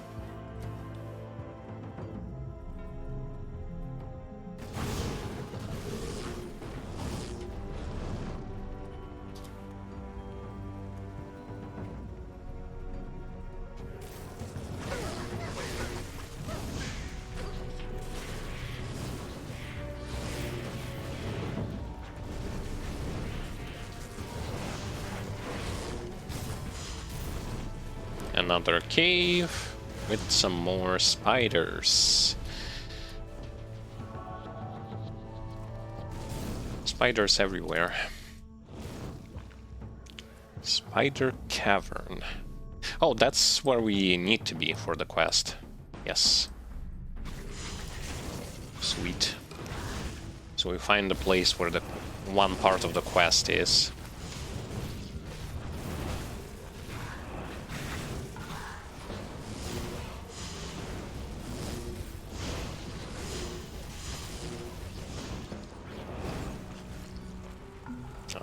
I just don't feel any kind of pressure coming from my skeleton mages. Just don't feel it. Unless I specifically will going to start putting points into them, which I will not going to do because they are going to be useless for me due to their elemental / poison damage.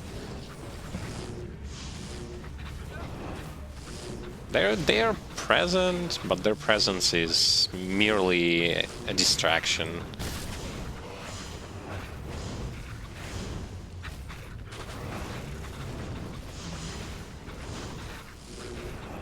Shepherd Crook is going to be placed on my Curse of Amplify, because it seems like I can proc things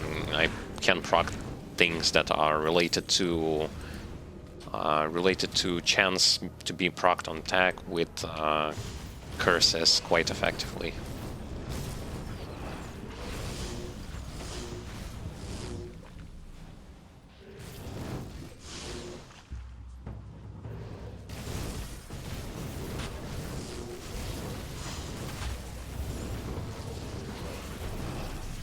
Well, at least I'm doing it successfully right now with proccing that raid from the stab that I've got.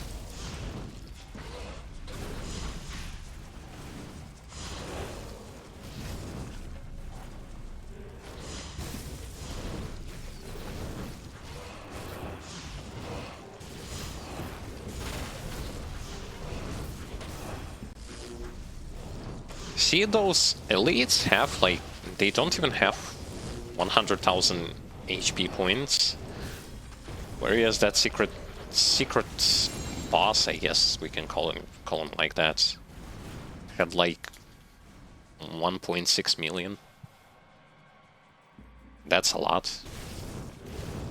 Screw that number.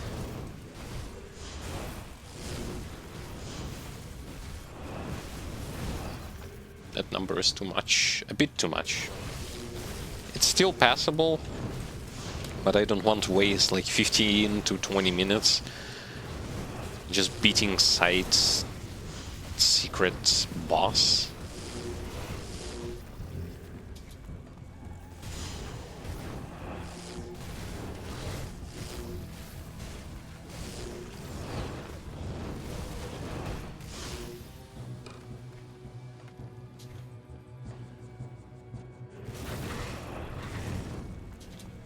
Still funny how they're using Diablo 1 music as well here.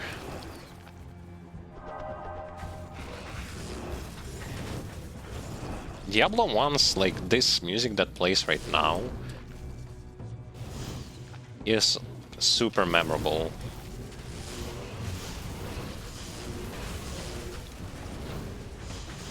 Especially if you play Diablo 1. Whether you played it on personal computer, whether you played it on PS1. I remember that I played a ton of Diablo 1 on PS1. Despite the loading times, despite like all of the negatives that can be said about that version, still, at that time, I was playing the hell out of it. That game, Warcraft 3, Warcraft 2, Dune. What also was there? Oh yes, Crash Team Racing, as well as other Crash games, as well as Siphon Filter. Like, there was so many games that I played. But Diablo 1 was definitely one in which I put a ton of time into. And I've played various classes. I remember hating that I hated playing warrior because, like, screw chasing the range enemies that are running away from you always. Because in that game, classes didn't really have the mobility needed.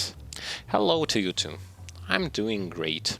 I am now passing through initial areas of Act 3. Already finished with Act 2. And we also watched a cutscene. Guess you missed it. Introduction cutscene to Act 3. From where we understand that Marius is... If it wasn't for Marius, nothing would have actually happened.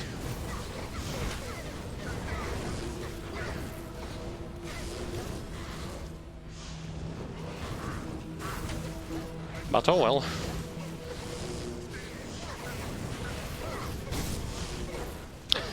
No. Unfortunately, it was not. he barely did any noticeable damage to my pets, and in general he was just kind of weak and slow. I don't know why they kind of nerfed him, I guess. But in the original he was way faster, way aggressive, and the fight with him was way harder. Way harder than this. Wait, there wasn't a spider here. It just appeared.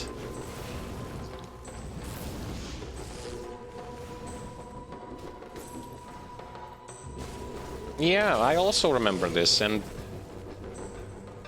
truth be honest, like, this is something that people remember about Duriel, especially if you are playing as a melee character.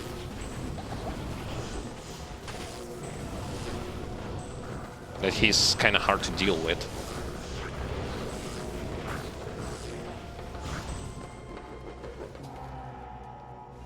But I guess not here.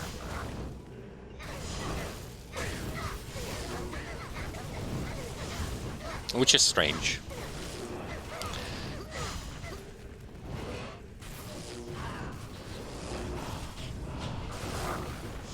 Oof. Now we are getting to fight some shamans and some more swamp creatures that are spitting fireballs. Were there creatures who were spitting fireballs in the original? Like, in this area?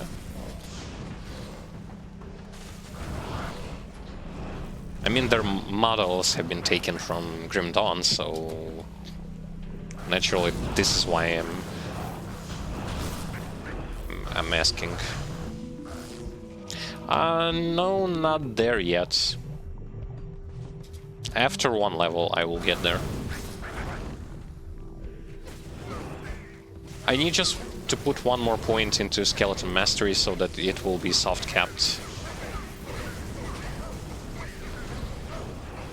And that's -1 skill from the list of skills that need to be complete, that I need to work on, which is good. So basically minus this skill. I've been trying to prioritize also some resistances for pets.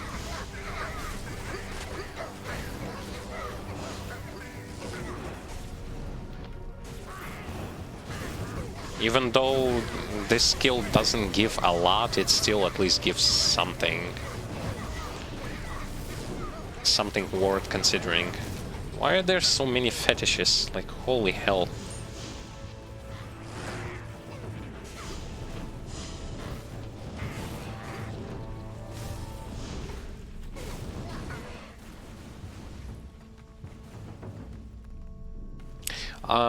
Yes, I also have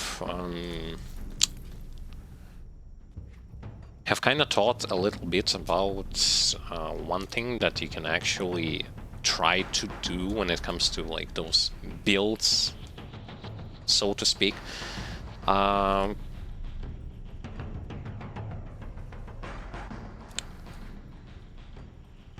mean, you can try like combining something, I don't know, on poison, combining something like a druid, transform into werewolf and poisonous bite, and I don't know, pair it with occultist. That might work.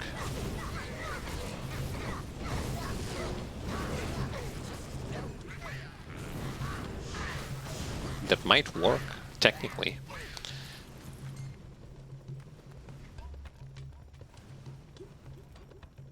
Though I'm just making assumptions out of the blue, and maybe it will not even work, but hey, still. Whatever comes into mind, I just say it out loud when it comes to those builds, so to speak.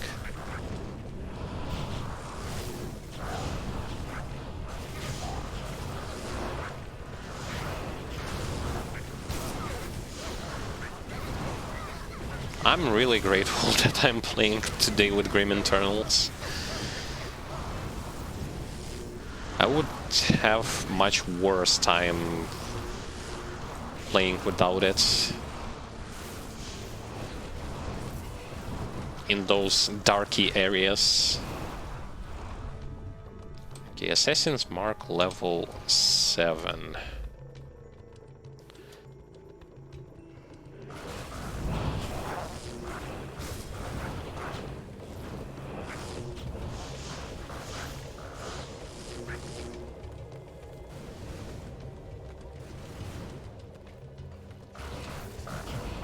Yeah, well, this and also because of the fact that Occultist has some good resist introductions for poison acid.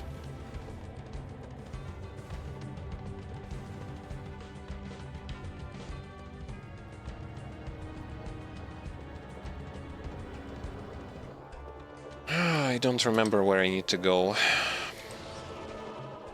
So this is why I'm not entering there yet.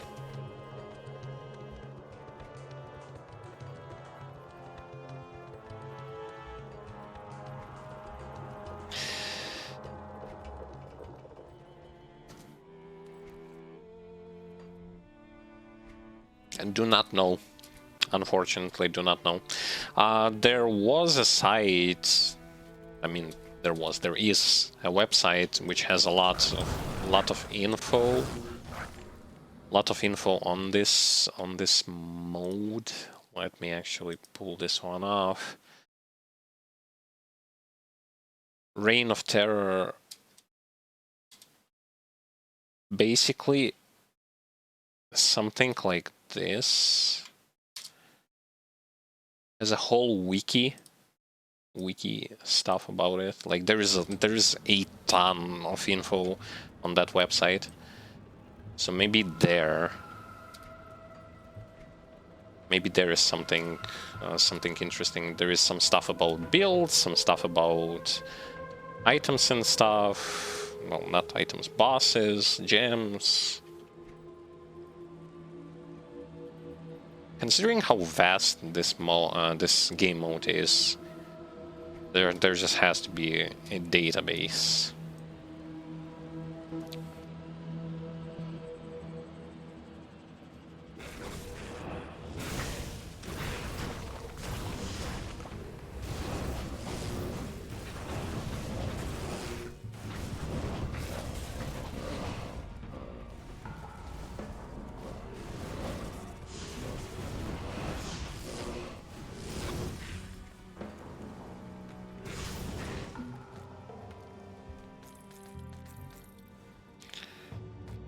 Okay.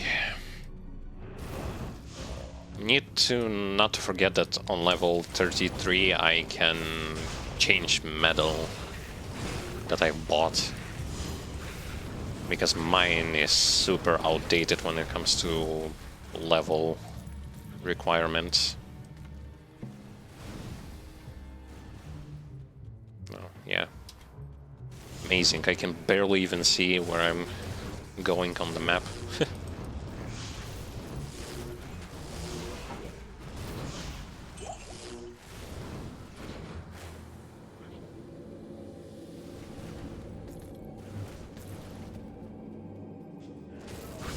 Still haven't found any places where I can use dynamite. Maybe it's really going to be just for breaking those legendary items to get some components out of them.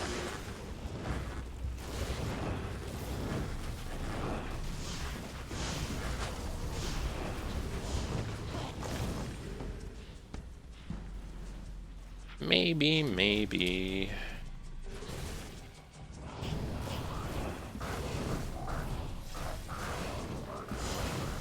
That's such a variety of enemies in those territories. They've been placing everyone, it feels like. fetishes, mosquitoes, spiders, zombies, torrent hulks.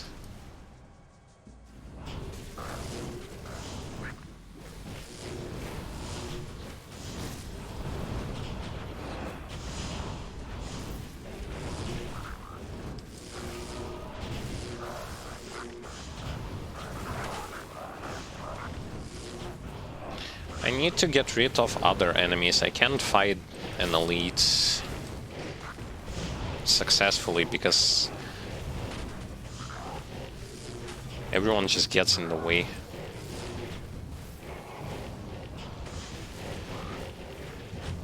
Corrosive Leviathan.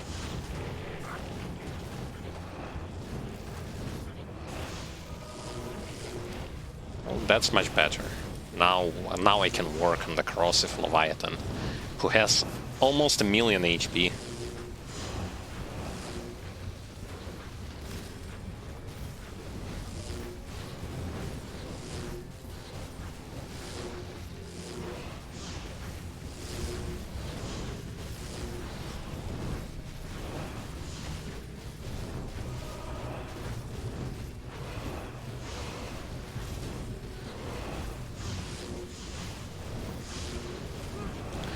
Poor Kasim died twice already.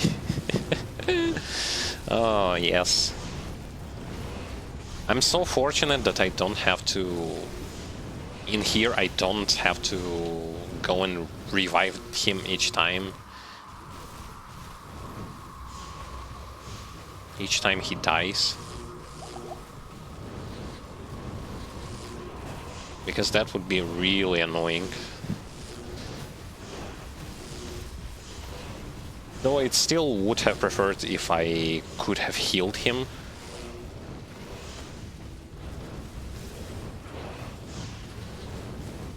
At least when I'm using my HP potions, so that his HP will also going to restore a bit.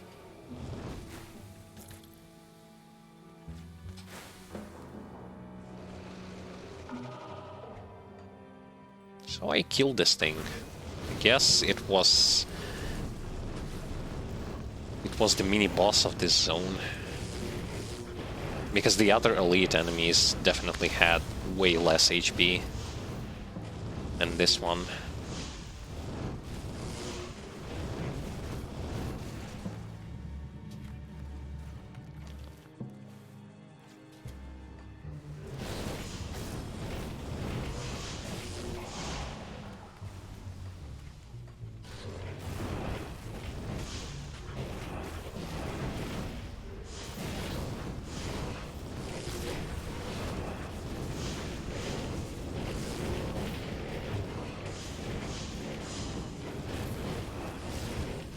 Five debuffs with a single swing.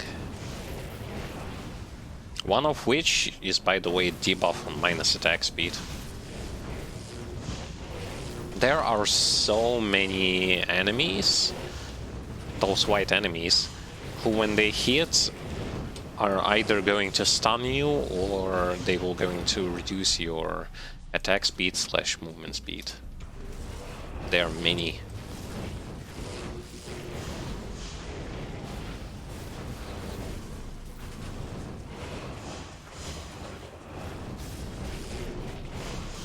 And I'm kind of, I should say I'm really lucky that I haven't picked up any kind of melee class to play.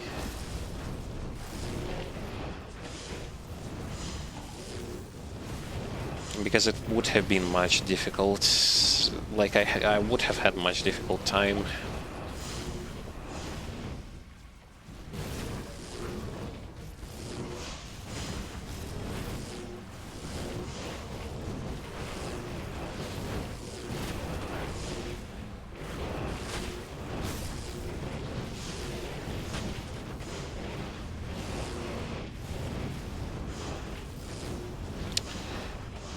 Oh, can you kill him?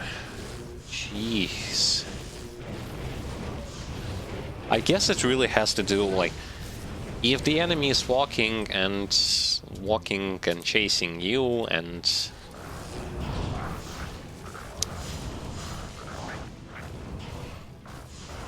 Did I just saw a giant boulder just like fall there?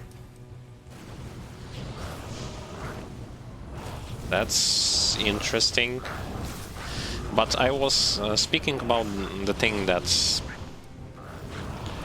when you play as a summoner, for example, and you have a lot of those melee pets, and the enemy is chasing you and not fighting against pets, and you don't have any sort of debuff on minus movement speed, it will be a pain to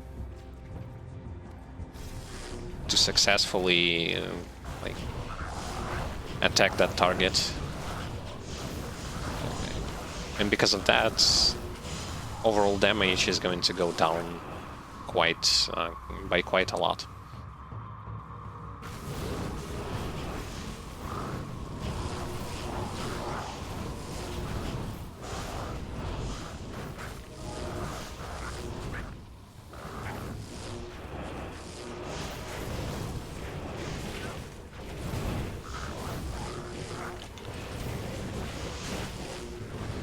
But at the same time, you can't actually stay in one place as a summoner.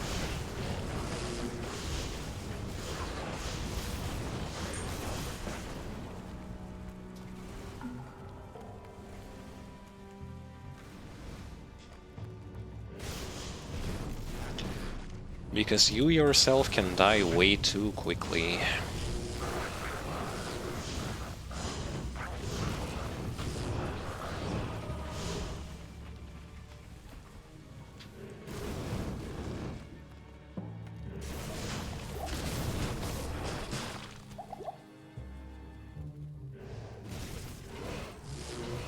So I'm back to fighting some more zombies.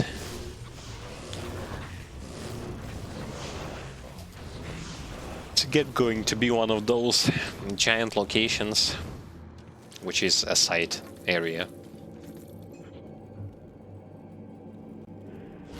that will result in me over-leveling enemies again.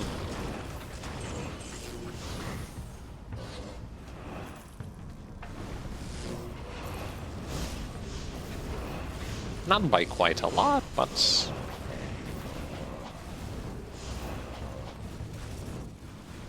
still.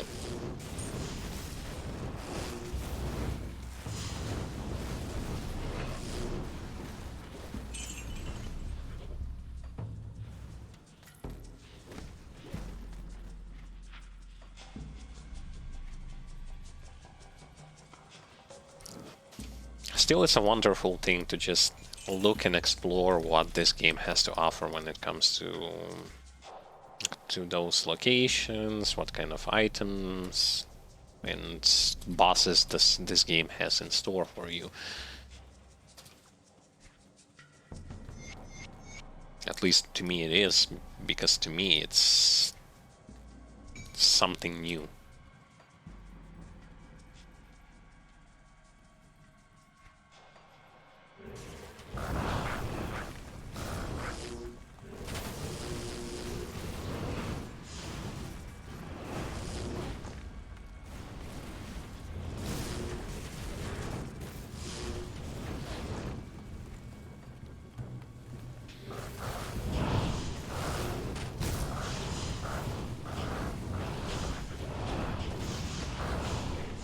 In the original, one of the shortest acts in the game was actually Act 4. I wonder if it's going to be the same like here, or did they actually added something new that will going to make it a bit like longer.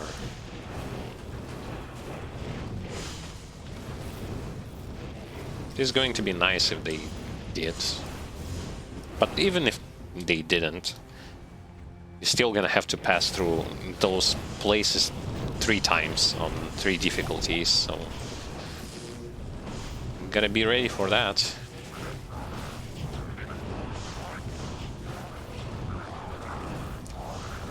And that damage.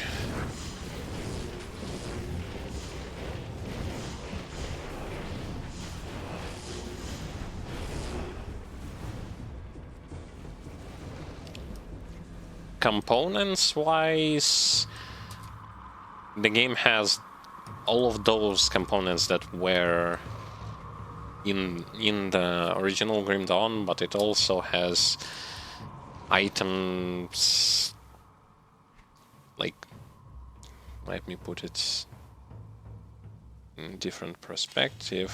Where is it? So basically this diamond thing is also considered component, so I guess you can consider those gems as a component, new components as well. I know that technically no, but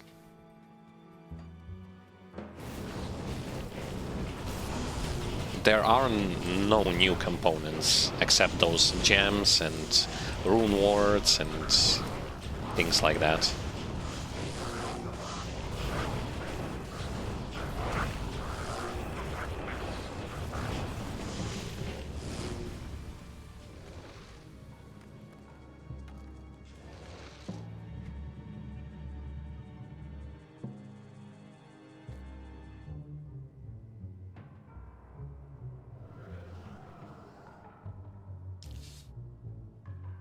Gems and components.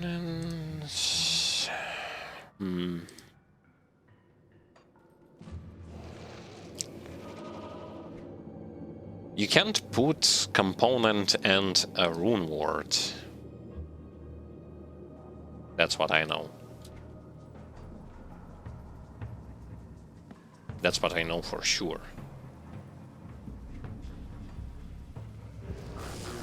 When it comes to can you put gem and a component? Maybe you can.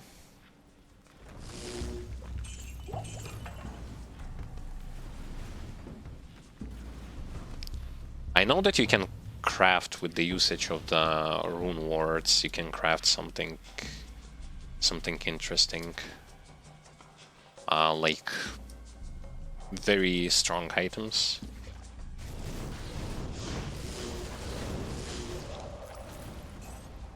Via Haradri Cube, you can do it. Something tells me that over here I will going to meet with another secret boss. Yes.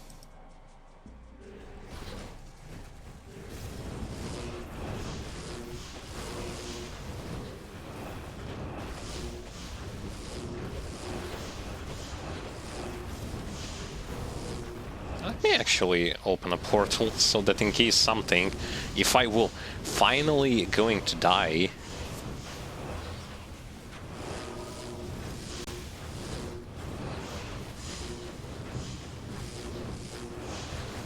which I doubt, because he's too busy fighting skeletons. But regardless.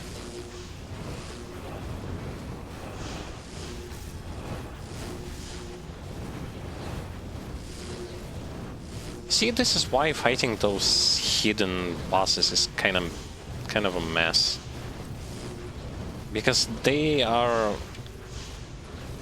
having just way too much health.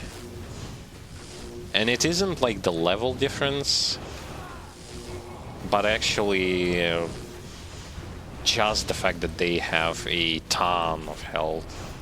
Like, even it's pointless to fight those plants that he's summoning because they themselves have like 500,000 health.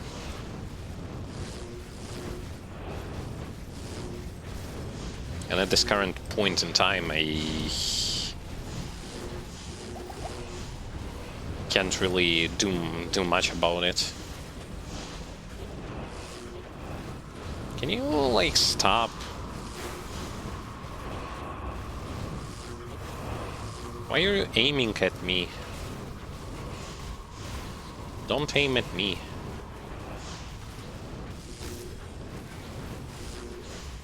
I always find it funny when there is like a whole army of summons in front. The guy will still going to ignore them and just go after you.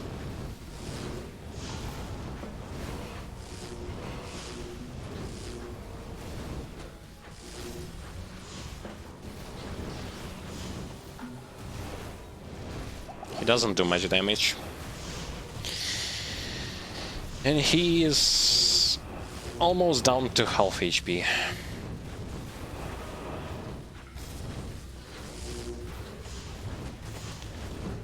I'm lucky because he is poisonous and I have a ton of poison resists.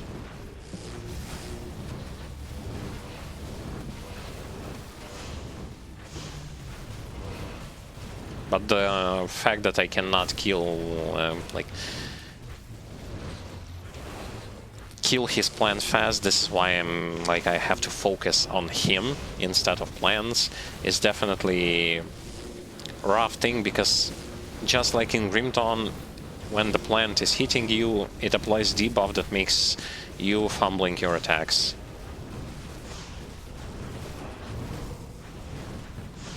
Sometimes you're going to see like missing, and sometimes you're going to see a fumble.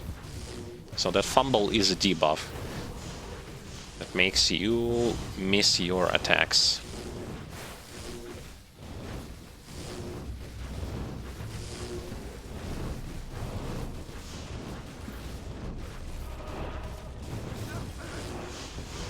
But the fight is not that tough.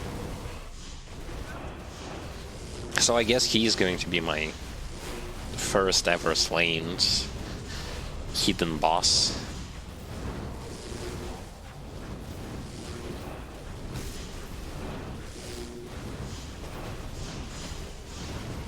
I guess.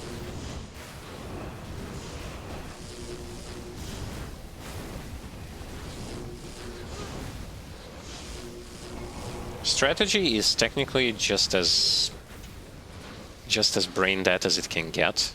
Well, technically speaking, when playing as a summoner, there isn't, even in Grim Dawn, there isn't that much strategy besides like kiting that you were going to get.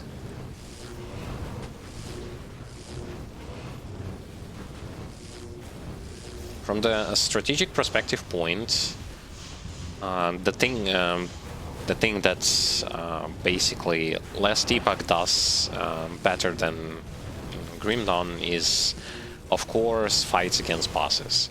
At least you have some form of a strategical thinking when it comes to boss battles, and not just I'm just gonna run away. So yeah, technically you don't have that much that you should be avoiding, you don't have that much to consider.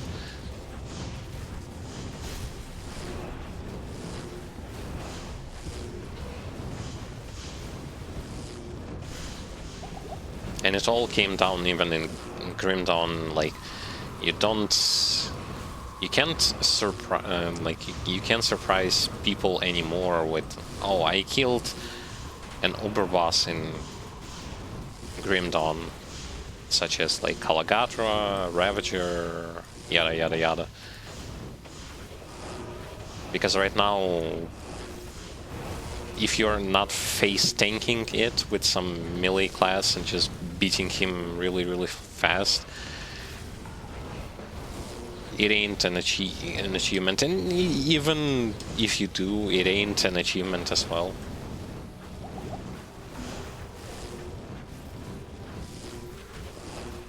It's just the poor design of those bosses.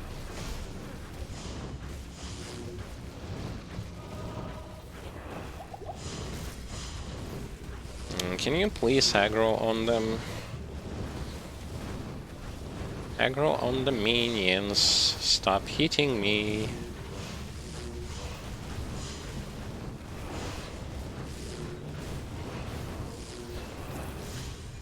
So I killed him and I got myself a level. But what exactly did I get beside Wendigo Spirit? Yeah, so technically I didn't get much from that battle.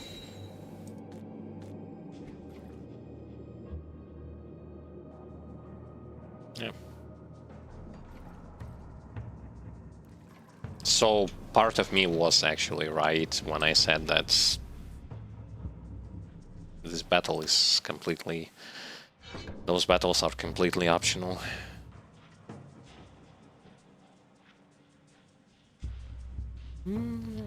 Resistances? No.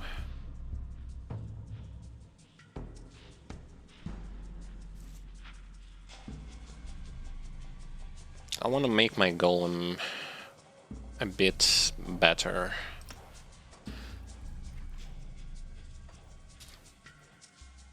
Okay. Hopefully I have cleared everything that I wanted to clear here.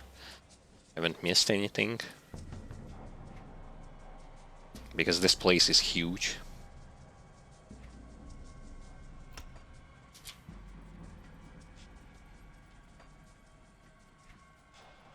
But even if I miss something, this is a completely optional area, so naturally there is no quest that can be completed here. Just a side zone.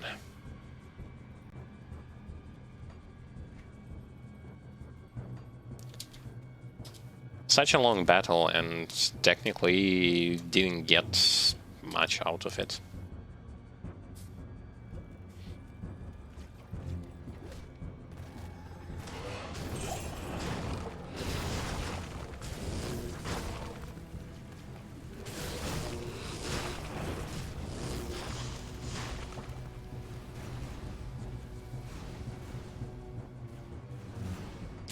Nice level 2. I'm basically on the same map.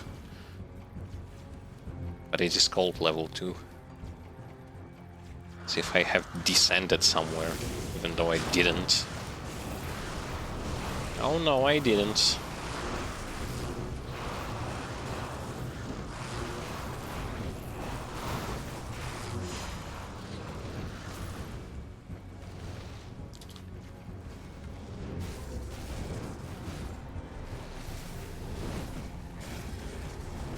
So next level I will going to get myself that ability, revived monster. Initially just to see how it works in here.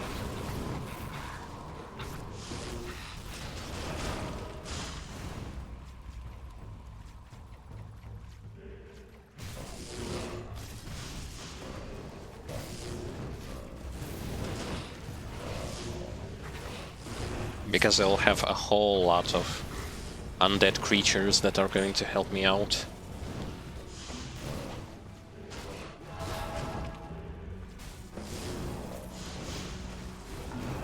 A whole bunch of undead.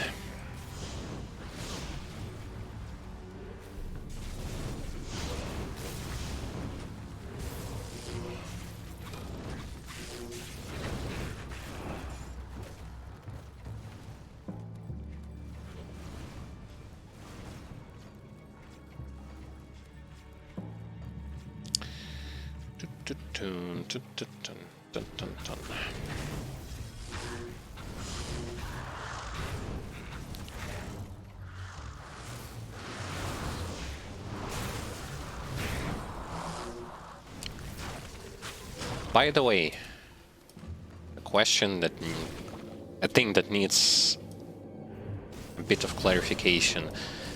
In Grim Dawn, your debuffs, such as like curse from occultist, can it proc those abilities that can be procced when it comes to like that are having, how should I put it? Well, basically they're being procced only when you are attacking an enemy. Can those procs be procced from applying debuffs that are not damage over time or anything, that are just debuffs?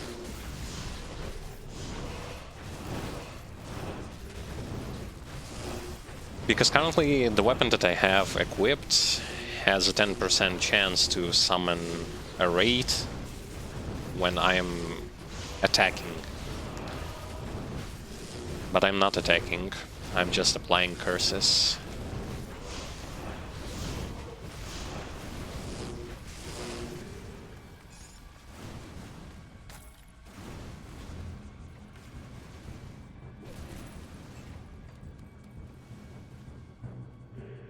Because technically I kind of forgot about that aspect and how it worked in Grim Dawn.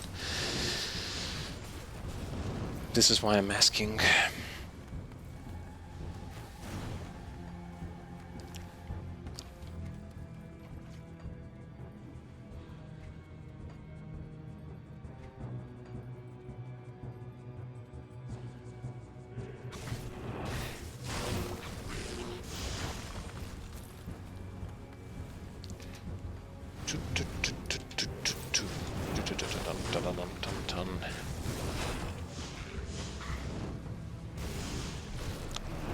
Yeah, I'm over-leveling them just too much.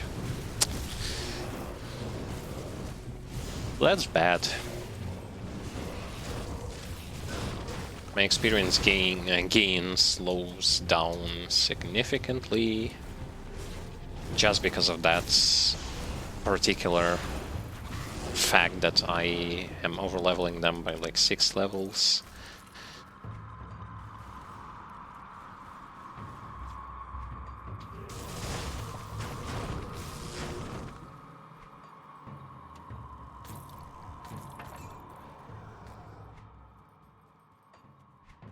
Well, that's the downside of exploring everything.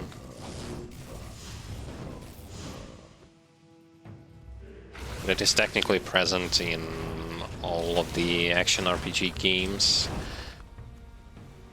At some point you will be just over-leveling them with, like, you will start to over-level enemies.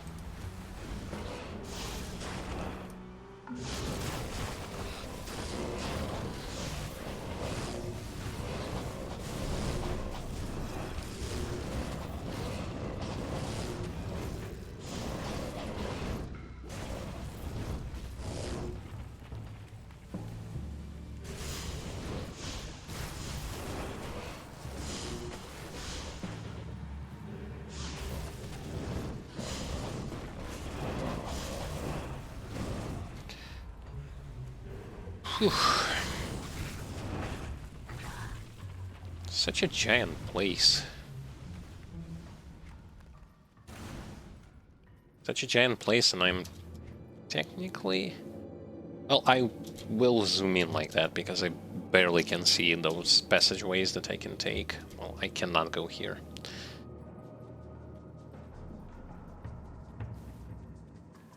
At some locations it's easy to orient, even if your map is like this. At some you kind of have to lower it down a bit. Make yourself easy to navigate. Am I really not allowed to go there? Okay. I guess not.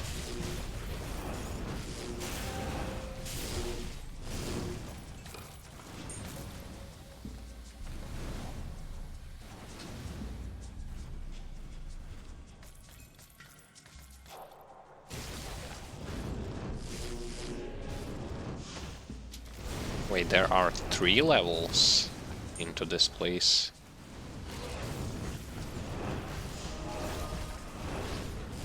Okay. If 3 levels, then 3 levels. I don't mind.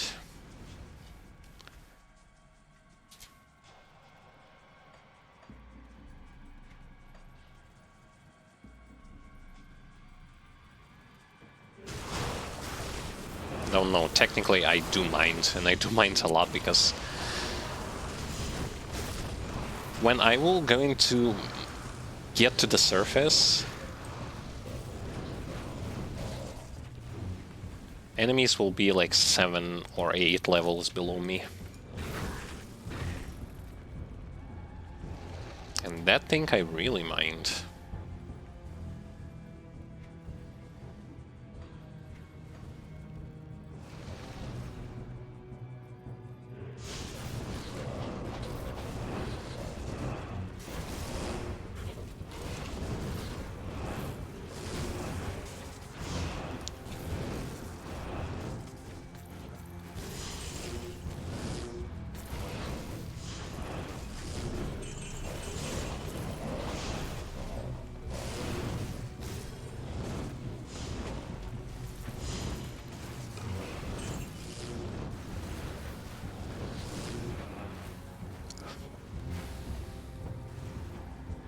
Okay. Can't go anywhere from this side.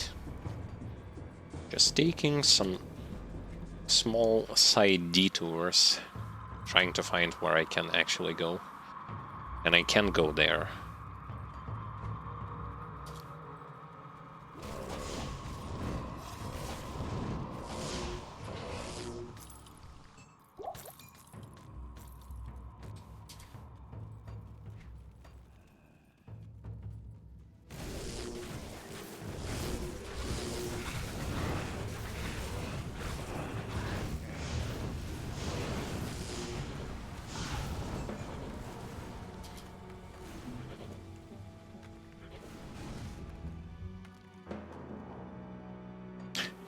Unfortunately, even with a zooming map like that, still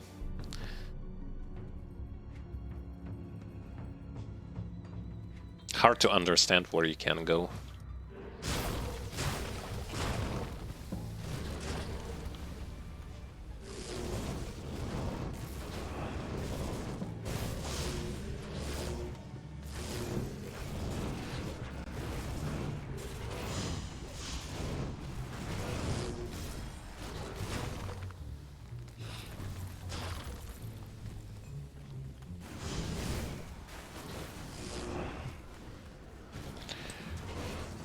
Okay.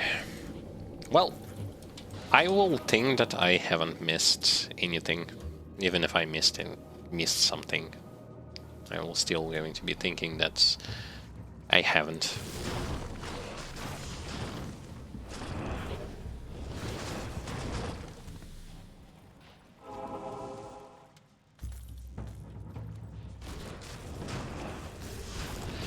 Well, if the enemies don't find a way to reach me, this probably means that there is no way for them to get to me.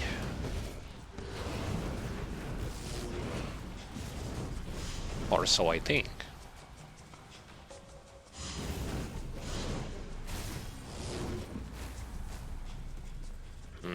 There is no way for me to get in there.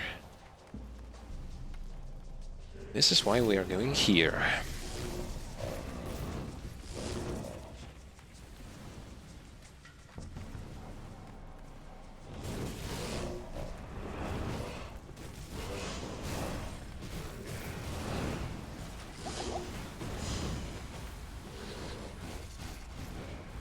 Well, as it turns out, I've cleared quite a decent portion of this stage.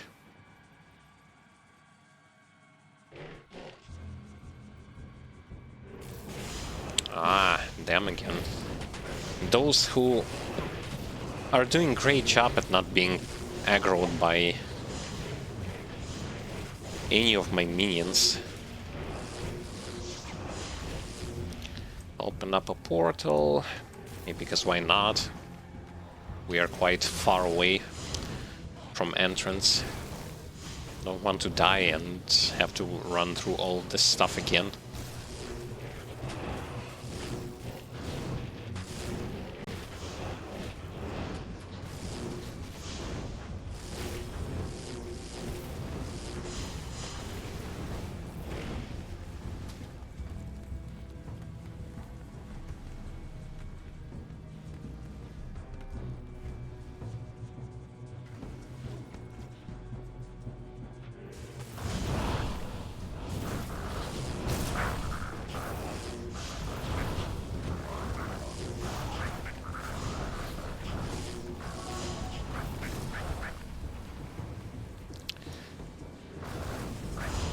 Everything explodes, everything does AoE attacks.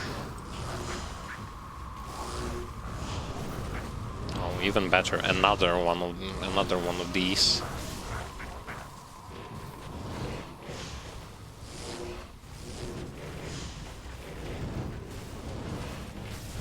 Now for real?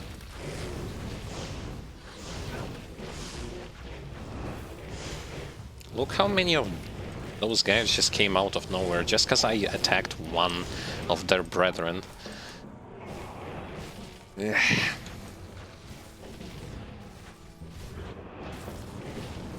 previous one was easier to kill, that's for sure. He didn't have those hulks that would have protected him.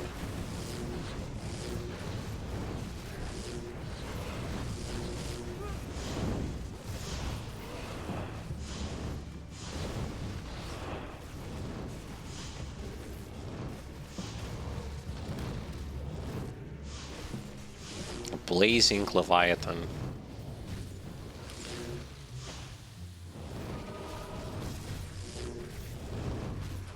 He does some nasty fire damage. Fire!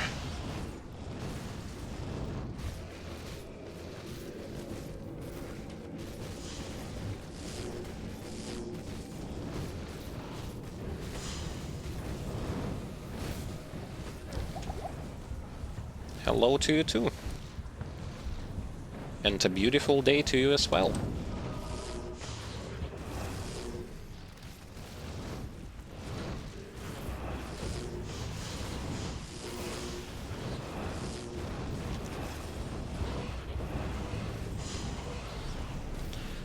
I'm almost done with him. Wait, where are you going? Why are you going backwards? Come back here.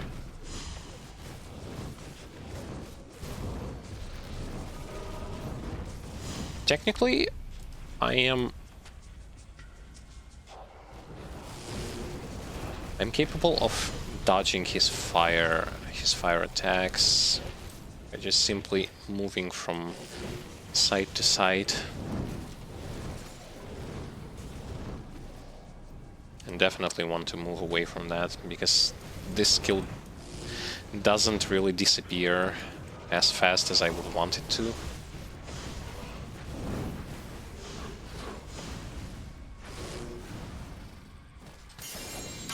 It's okay, my English is also not as good as one might think.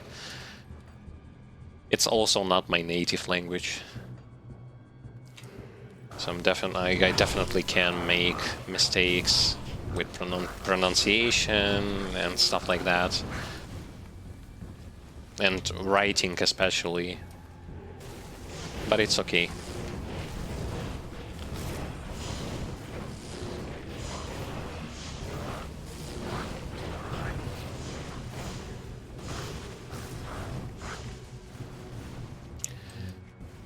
Yeah, has a lot of nerfs, and especially to pet builds, especially to shaman occultist class combination. A whole bunch of nerfs to sets. I'd say, like, positive thing about it is that they finally fixed aggro in boss rooms. But at the same time, like that at the same time made it a bit easier for some builds to pass through those high shards. But yeah, mostly nerfs this time around.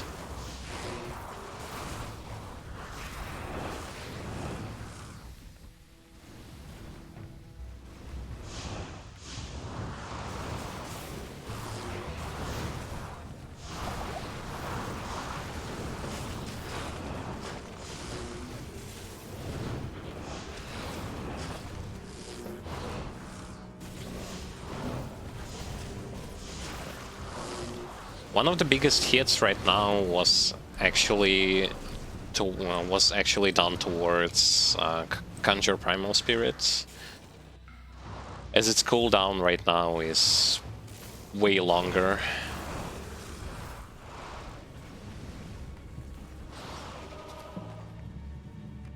Like 45 seconds is kinda a lot for it.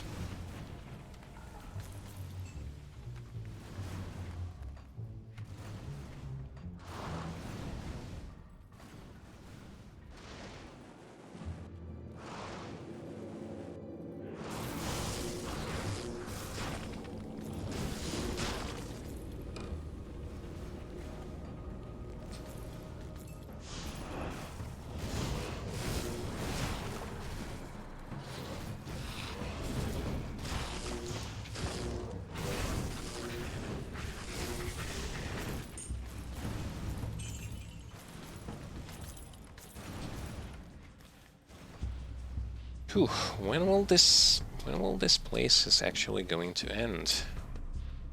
Oh, silly me. That's a passageway outside.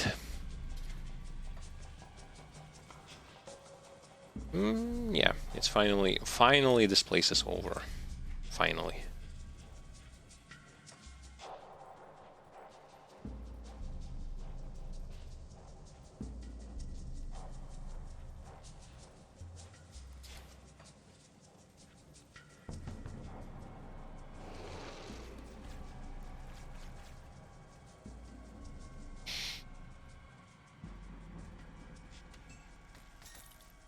Yeah, something nasty has been done to pets after this patch. After the new patch came in.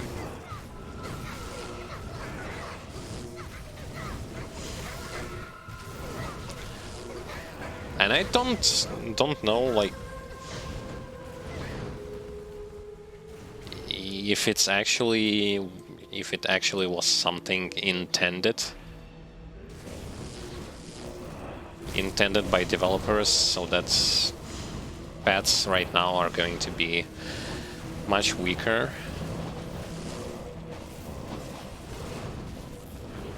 Especially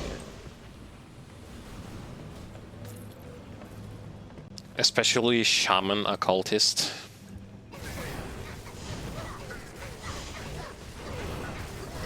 Who took the massive hits to their build.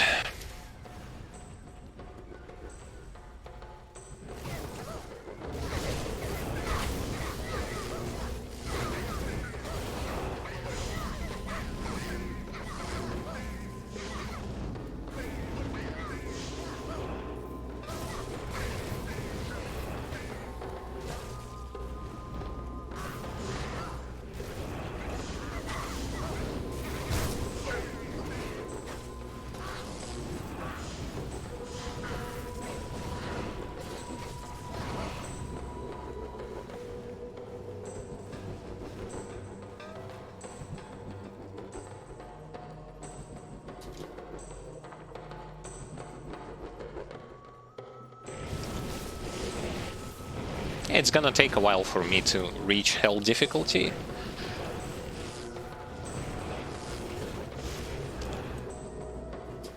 But as if for normal difficulty, it's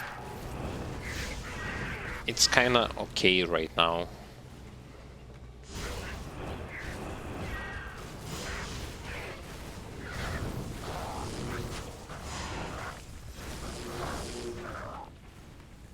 But then again, the hardest part starts with the higher difficulties.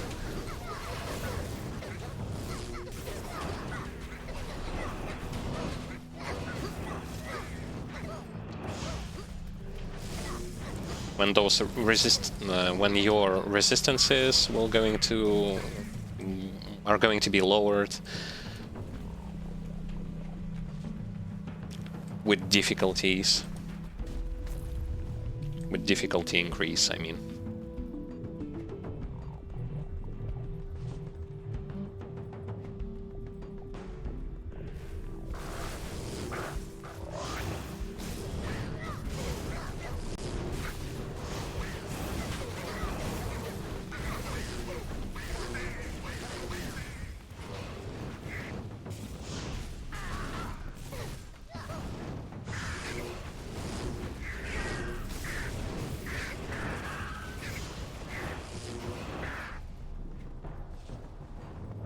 So to the top side there was a portal, which I probably will just going to go there just for the purpose of activating it.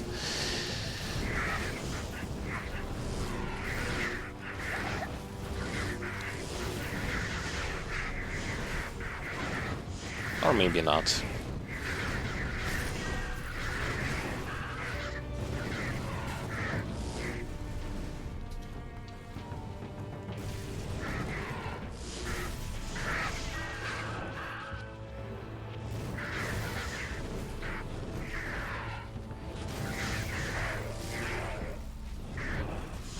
Now that's where I need to go if I want to complete the quest. Another part of the quest. That's exactly where I'm going to go to.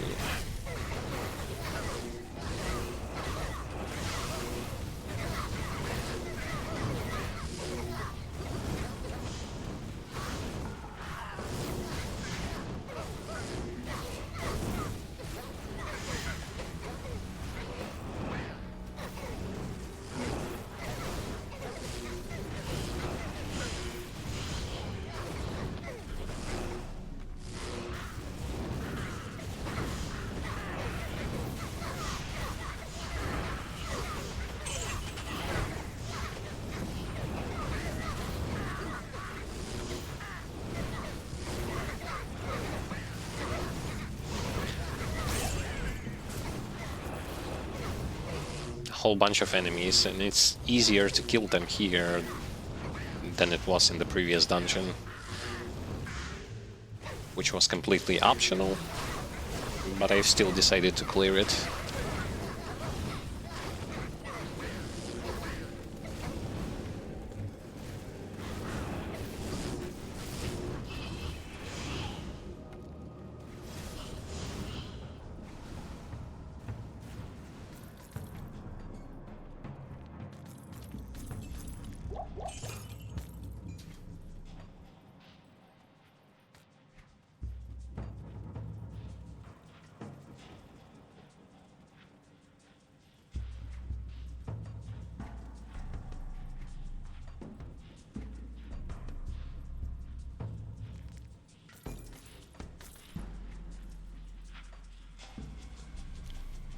So in this dungeon I just have to, I guess, to get to level 2. That's where I'm going to complete the find the quest item. More or less from what I'm remembering.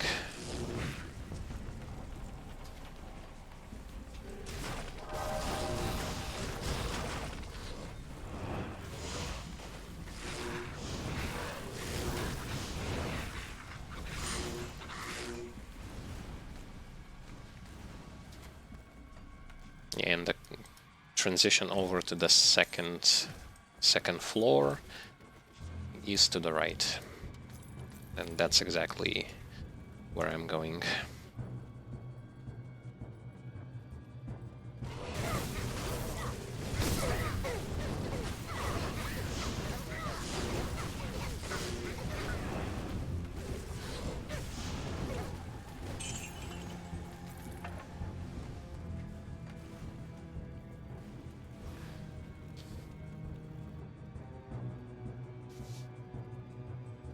Yeah, well, that's most likely because of the fact that I'm still kind of low level, plus I get to, like, don't have proper gear at this stage of the game.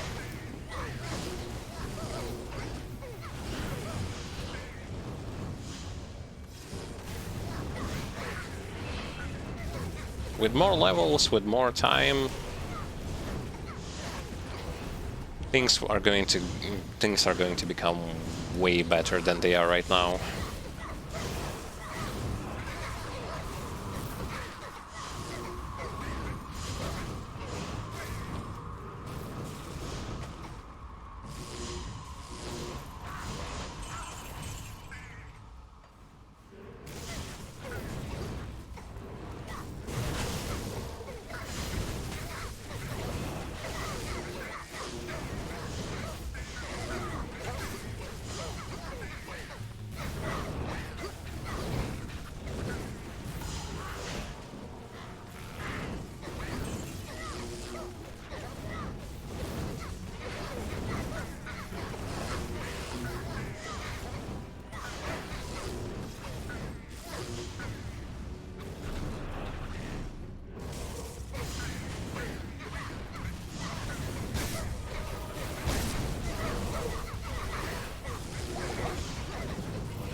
Is this another side area? Yes, it is. I guess it will lead me straight towards...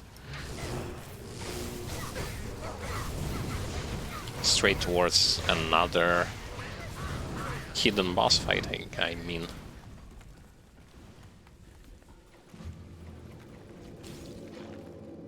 Or no, just a whole bunch of spiders.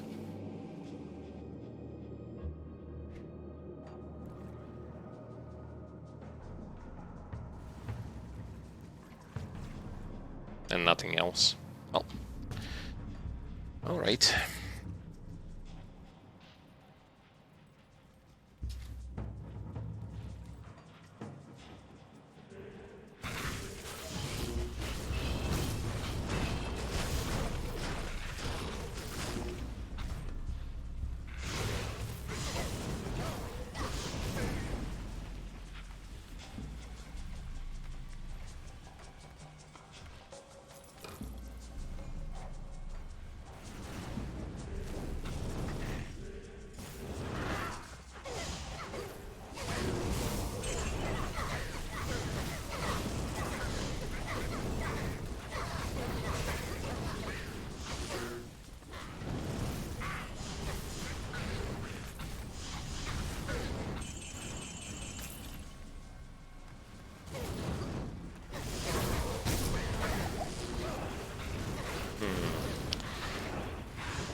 That's the proper way where I have to go, right? Yep, it is.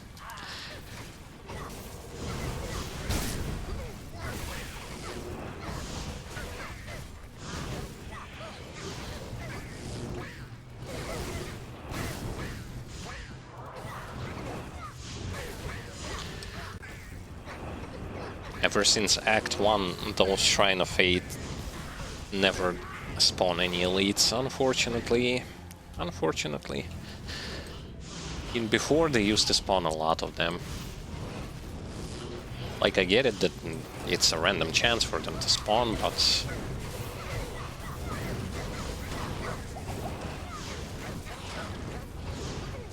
it's still better if they would have spawned some elites, but nope.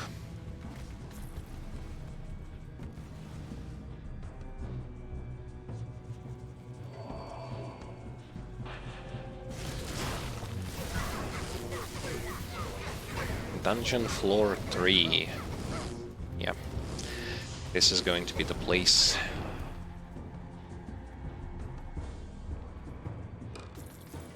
Wow, they all are going somewhere.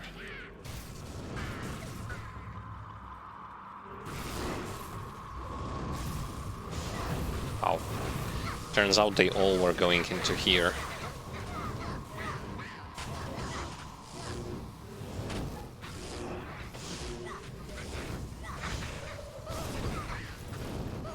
That's minus elite. Only minions are left.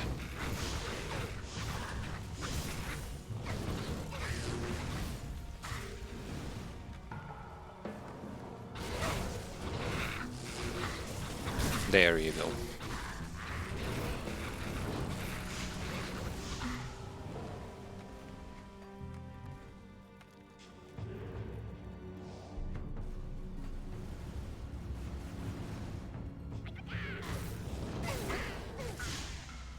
I can go here, I can go there. The only way I can go is this way? Yeah. Kind of being stuck. Trying to figure out which path to take.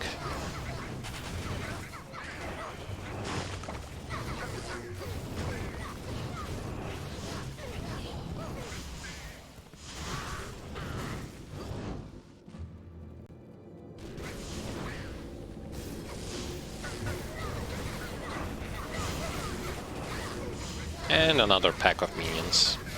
And they all are going straight after me.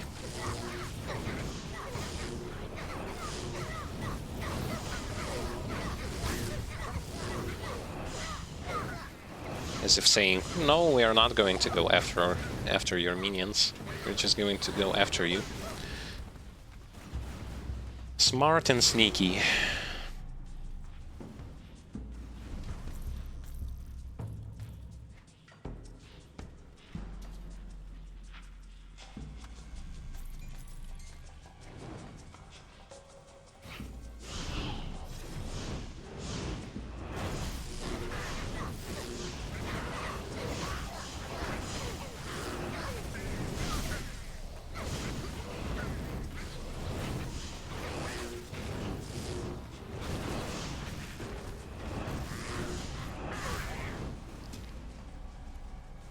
Okay.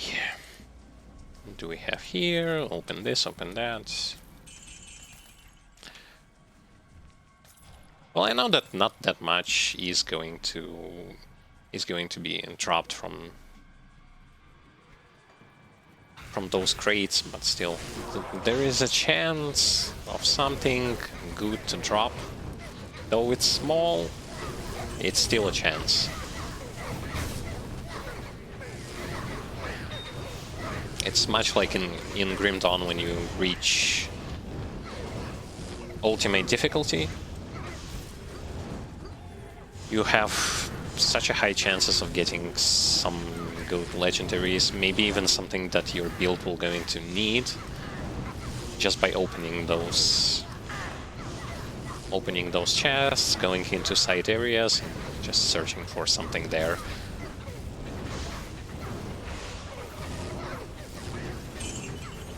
So that's why one important thing that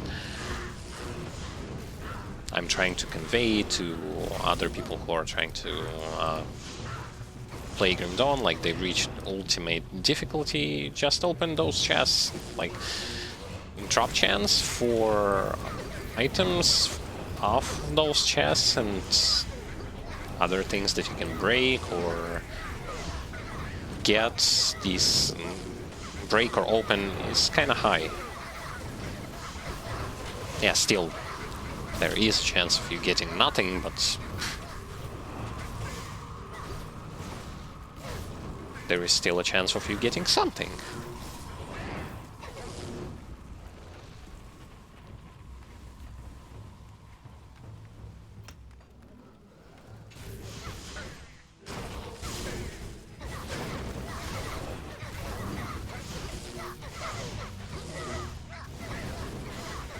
Oh, so many elites.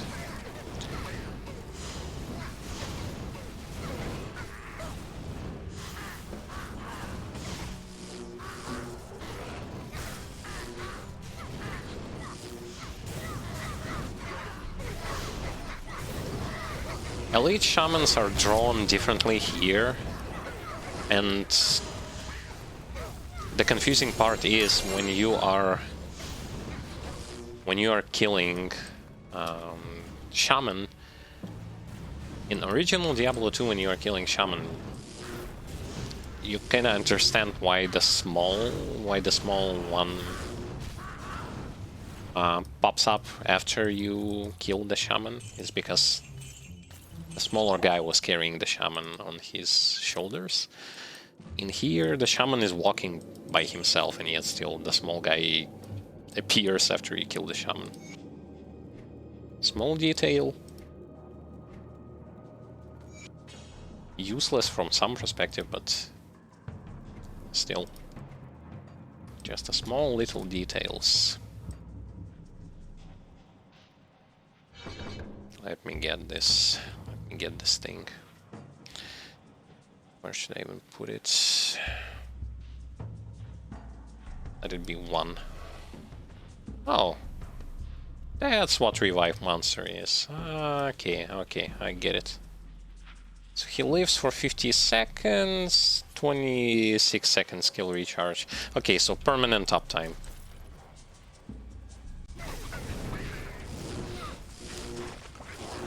Basically, he lives forever. Well, not forever, but you can make him live for long enough.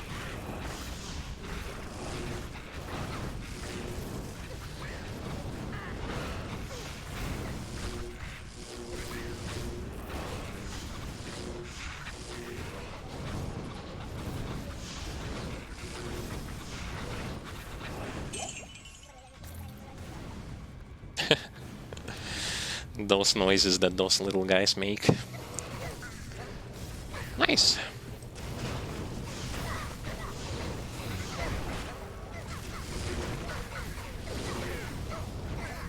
So things should be going faster now that we can re-summon those fallen enemies to fight for us. And since this golem does physical and bleeding, which is something that I am aiming for when it comes to what sort of build I'm going for, this should help a lot.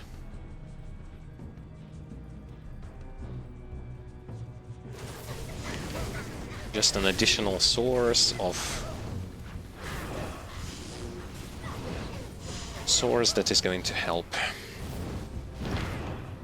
And he re-summons fallen enemies that I guess that only he kills. Or maybe not only he himself, but also if the other minions have killed that enemy, has a chance to be re-summoned.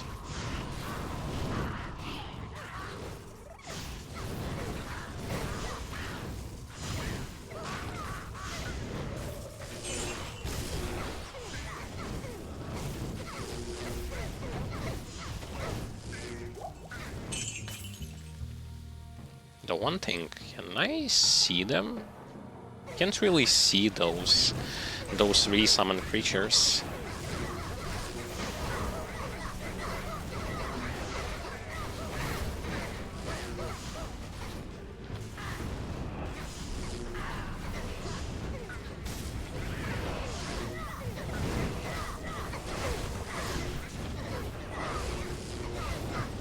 Unfortunately, don't see them. I hear their noises, but I don't see them.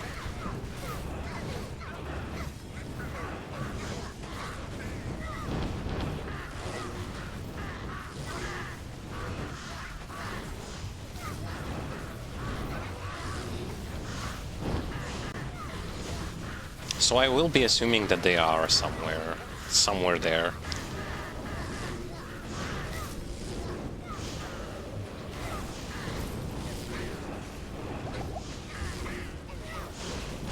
Have to not forget that I've removed my healing potion over to a different button.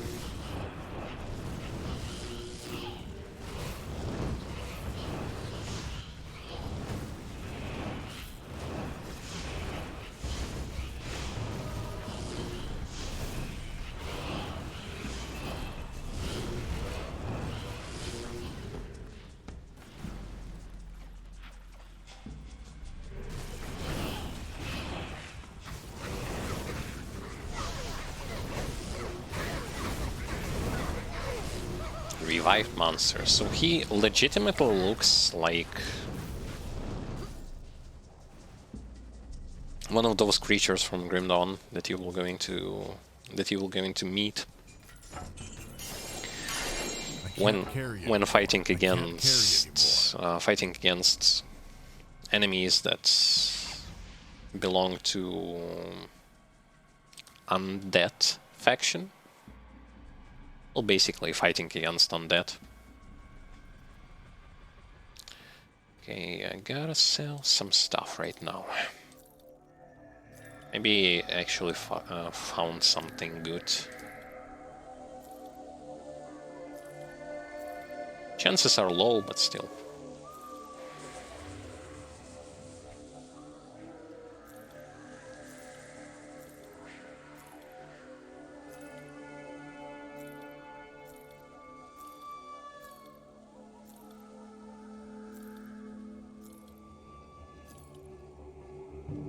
Something with resist to magic would be really nice.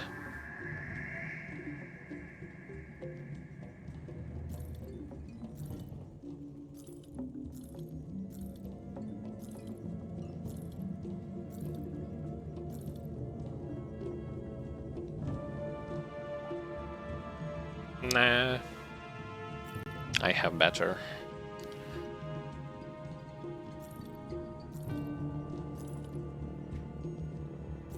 My two-handed, whatever it is, like staff, I guess it's staff. Though it says like two-handed blunt, but whatever. It's better.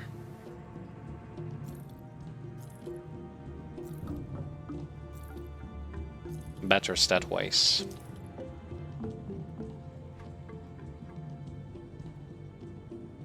Light, pierce, magic resist, but -2 elemental resist.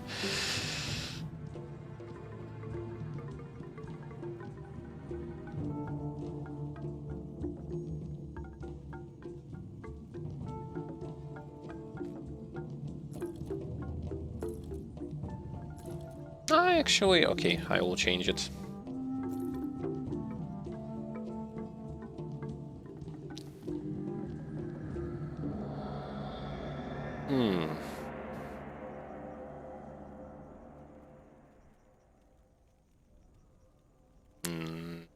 Nope. Nope. I was thinking about it, but then nope.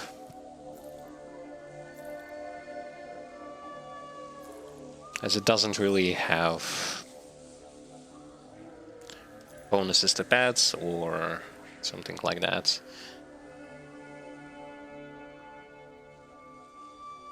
Well, this one is actually good.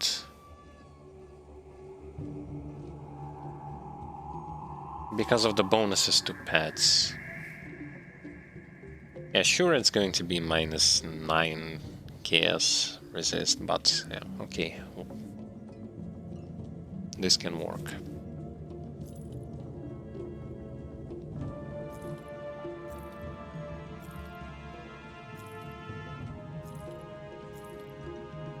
Just keeping resistances balanced, although this and this is definitely not balanced. But okay.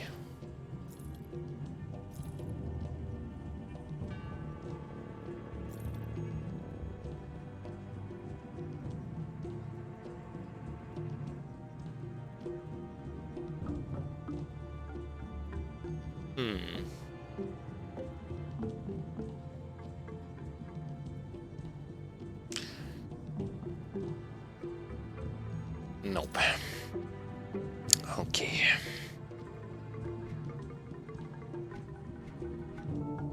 So to change the helmet, to change the pants. Well, pants already changed, but I need to change the components.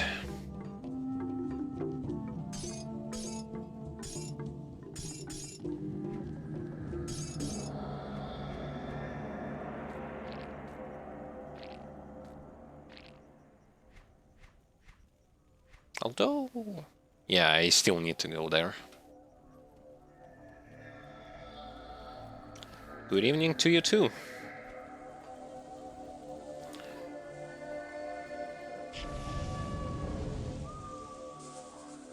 Okay, I remove this rune from here.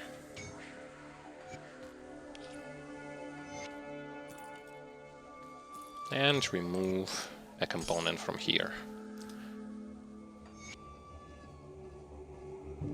Well, more or less, it starts to get better. It starts...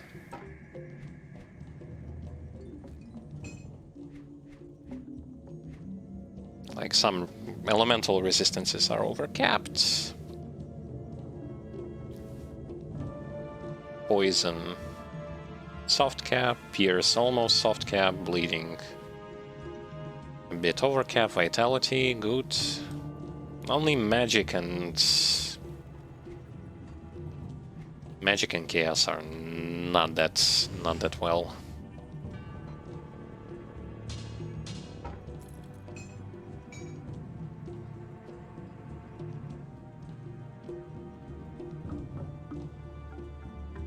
Okay.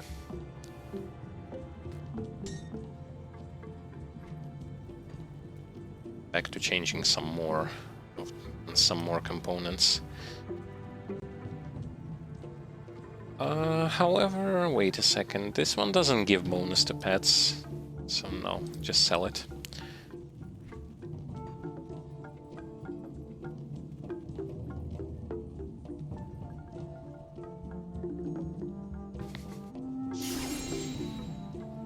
So basically three quest items out of 4? No, actually 2 out of 4 have been collected. Okay, what is this? A ton of stats. Attribute points, I mean. Okay. I'm gonna keep it.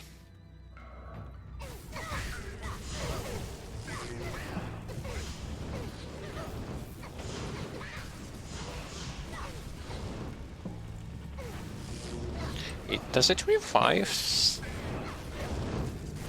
revive creatures? I can't tell. The skill itself says that it revives.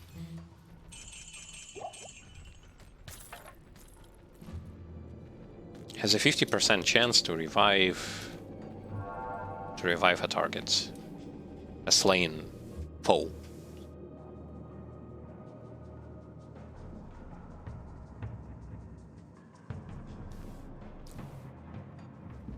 %50 chance to revive enemies that it kills.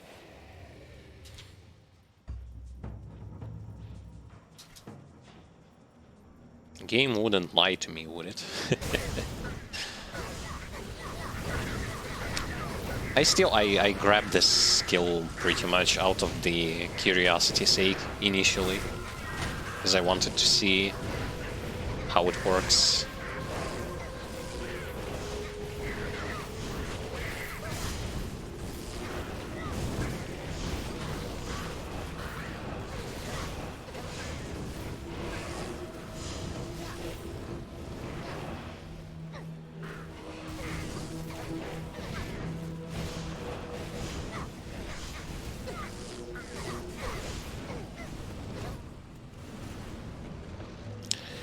Okay, and if I put points into it, what exactly... So, oh, okay, so with putting more points into it, it increases capabilities of revived enemies. Okay, so not only it boosts revived monster, it also has benefits for revived enemies.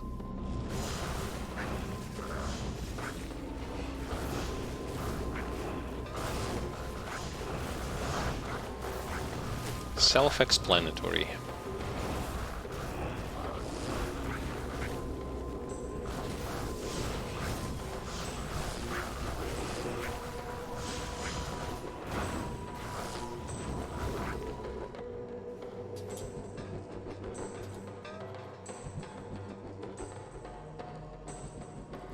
Oh, great.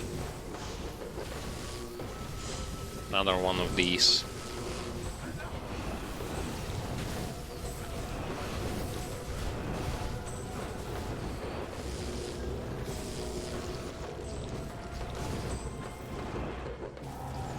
Do I want to bother with it?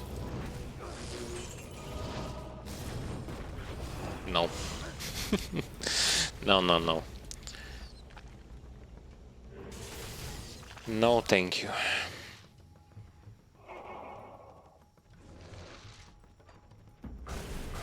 Those giant HP pools and a whole bunch of area effect stuff. I'd rather not to.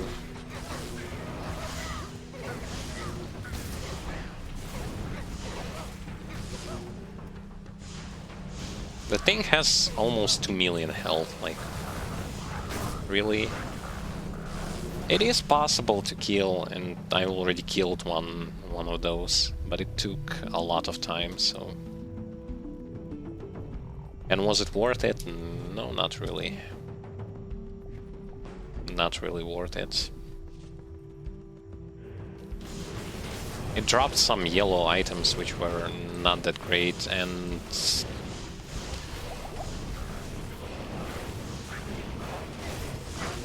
I don't know. Experience-wise, maybe, yeah, but I already have problems with being a bit too over-leveled for the enemies, so I don't need more experience than I already have.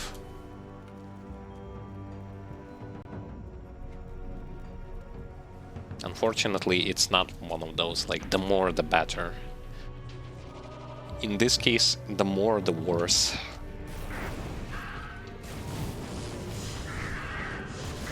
And instead of waiting for revive monster to die, I'll just revive him as soon as the cooldown is ready. The skill is ready to be recast again.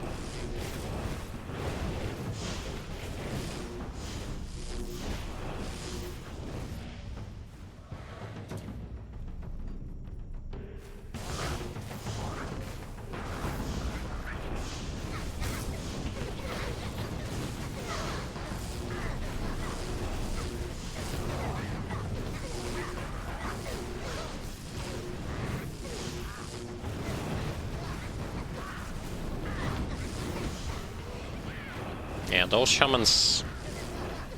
What's interesting, those shamans do not use their Flame Belch ability from original D2.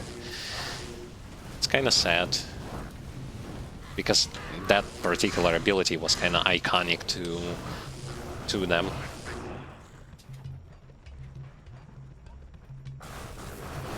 And seeing them not even using it here...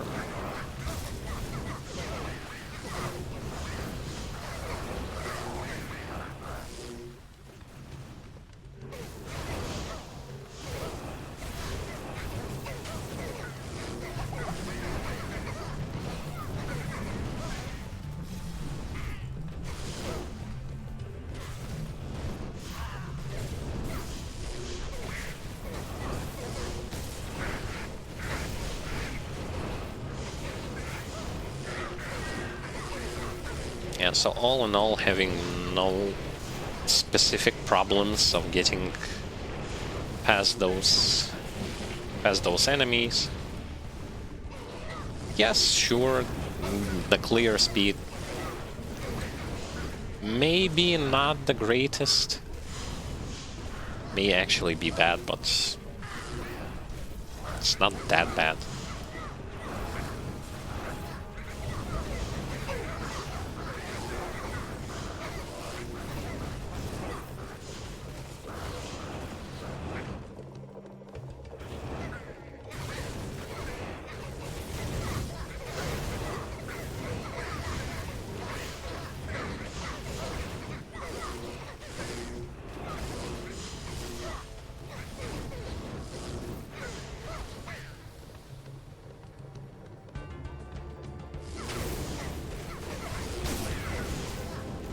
Oof. How many of them?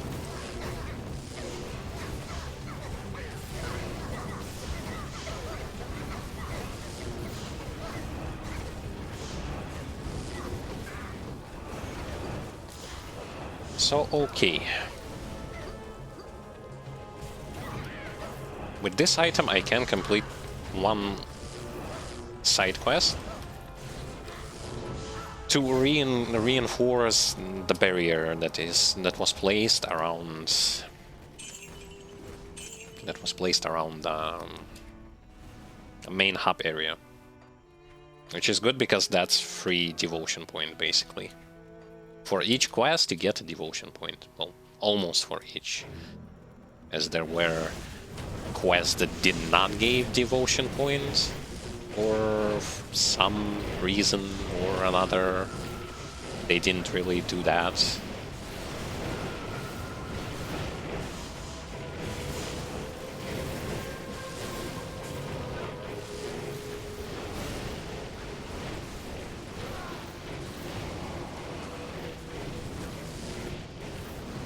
Ah, those big guys are doing some... Oh, it's not them that are doing. It's of course the spread lightning. Each time you hit an enemy, spreads lightning. And the more we hit it, the more lightning it spreads. Okay.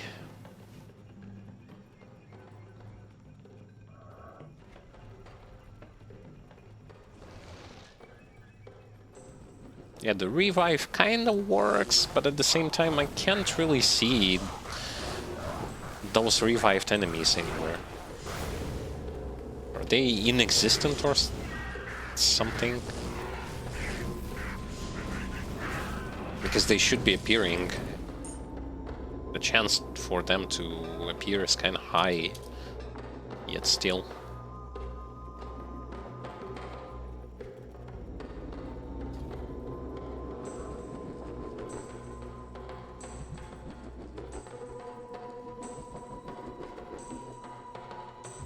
Okay, let me go and give this quest.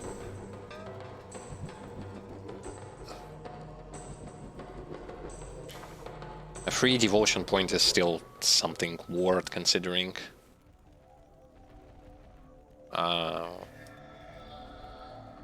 Give?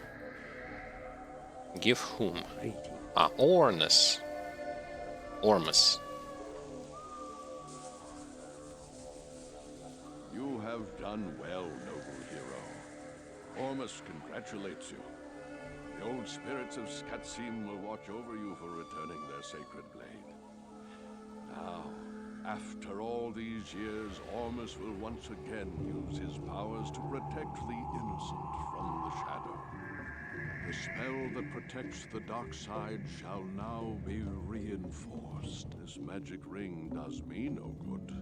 Here, wear it proudly. Magic ring?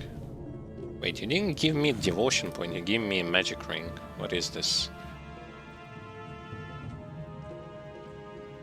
Really? Yo.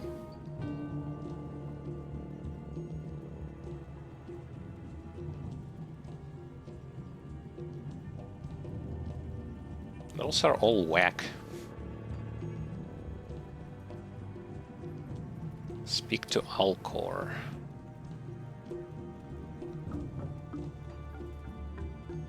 In Kura's docks. There he is. It pains me to waste time with you, so I'll get right to the point. There is a very special book which you must find for me. It was written long ago by a sage known as Lam Essen, who studied Skatsimi magic and the effects of the prime evils on the mortal world. The Black Book was lost when the children of Zakarum took over this land. Now you must reclaim it without delay. Its knowledge may aid us in this dark time ahead. Find a book in the temple ruins. Well, we haven't reached temples yet. Now that fewer of the Iron Wolves are needed to guard the dockside, some of them have volunteered to accompany you free of charge. Devotion point and a new companion. Is physical damage, does lightning damage. Or basically lightning. Nah, I'm gonna stick with mine. Mine is kinda better, plus gives an aura. You have done well, my friend. Your courage and valor are an inspiration to us all. But now the time has come to face those responsible for the evil that has stifled our land. You must destroy the High Council of Zakarum. Long ago, these elders were charged with the stewardship of Mephisto, the Lord of Hatred, who was imprisoned within the Guardian Tower. Through the generations, these pious men slowly fell more and more under the sway of Mephisto's malevolent power. And the Council became an evil mockery of its former glory. It is Mephisto's hatred that has corrupted Zakarum and turned its devout followers into paranoid fanatics. That is why you must travel to the temple city of Travancal and slay the council. Once they are gone, Mephisto's hold over this land and its people will be broken. Okay. Whatever you say. So I got rid of the quest that I didn't need it. Done the quest that I need to do.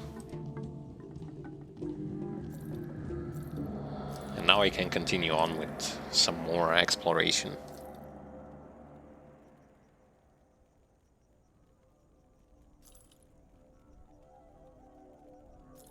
Which is good because I want to see what more lies ahead.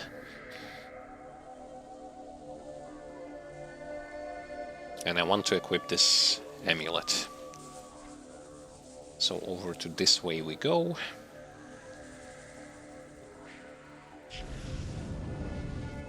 Get rid of the amulet that I have.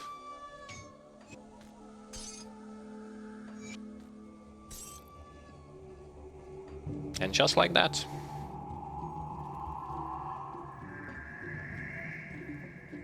Everything is set sailed. And I can continue on.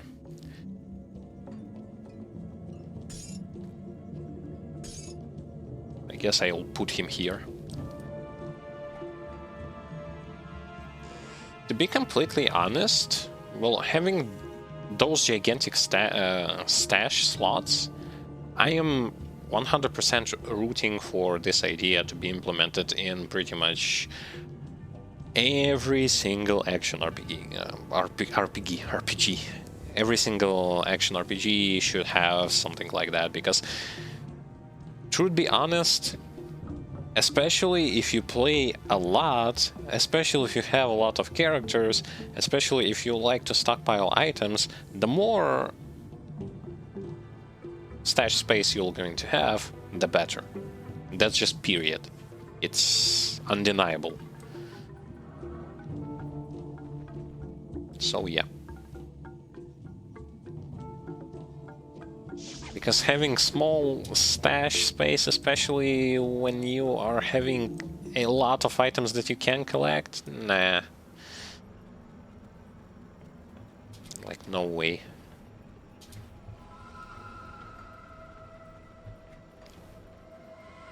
Give me a lot of stash space, like, any day.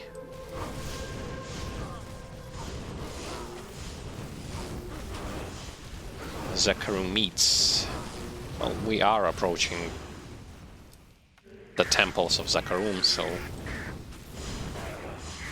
it's only natural that we are going to face those enemies now. And still out-leveling everything and everyone.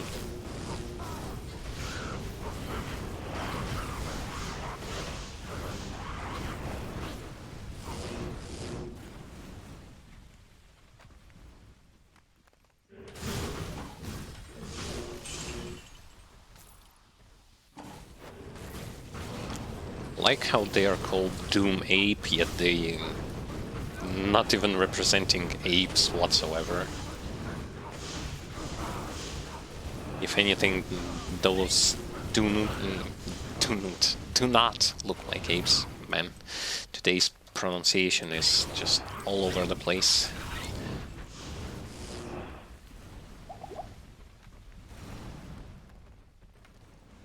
Mispronunciations.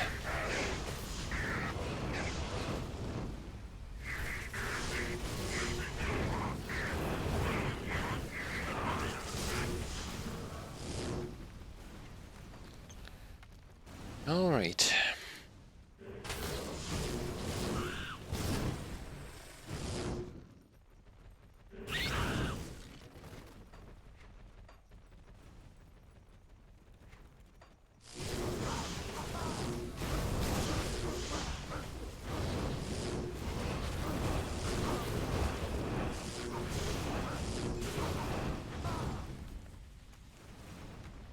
I don't see any revived enemies, to be completely honest with you. Almost feels like it doesn't revive anyone.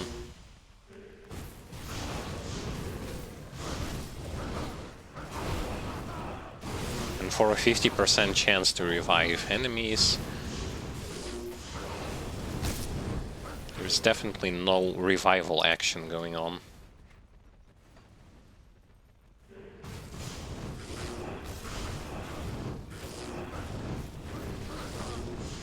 Maybe they're invisible, which I really doubt that they are.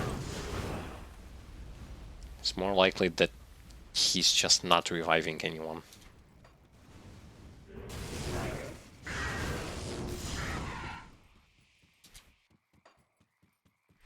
It would be interesting if he is the one who needs to kill those enemies. Just him and him alone.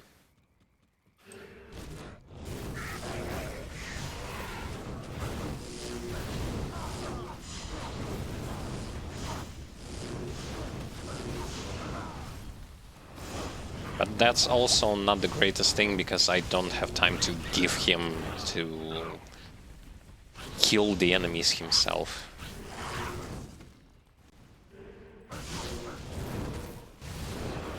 Especially not when a lot of combat action happens. A lot of action happens on the screen, like a lot of enemies. I'm not gonna wait until he is going to kill someone. Have I missed portal? No, I didn't.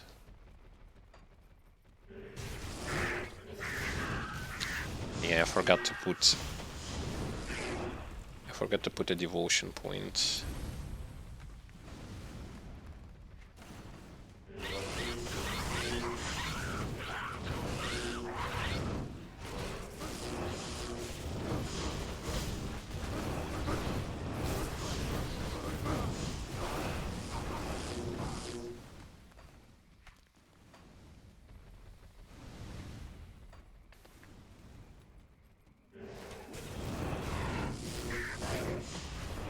All right.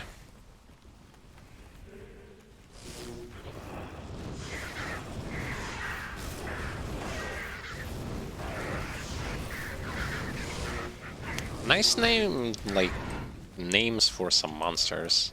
Hell Blizzard. What is that supposed to be associated with just a bird flying trying to kill you? Hell Blizzard.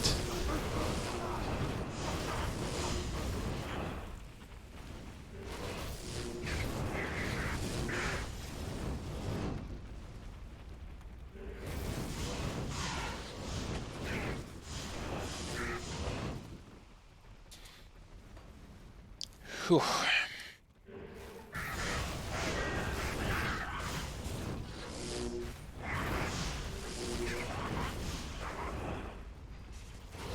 More likely it is going to be next week. I mean, during next week, when I'm going to be finishing Act 3 and transitioning over to Act 4. Don't know about, like, completing Act 4 entirely, but at least transitioning there and doing a couple of quests. That's going to happen during next week.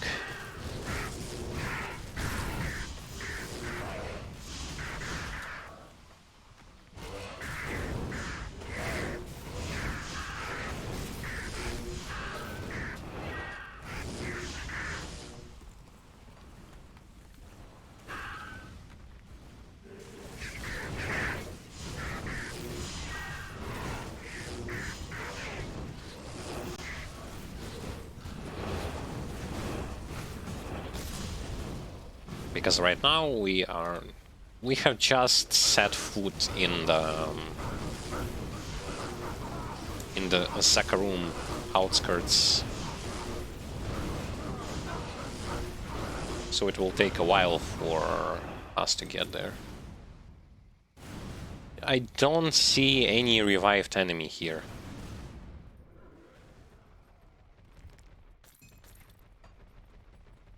I literally don't see any revived enemy. This thing doesn't revive any enemy. I have little to no use for it, unfortunately.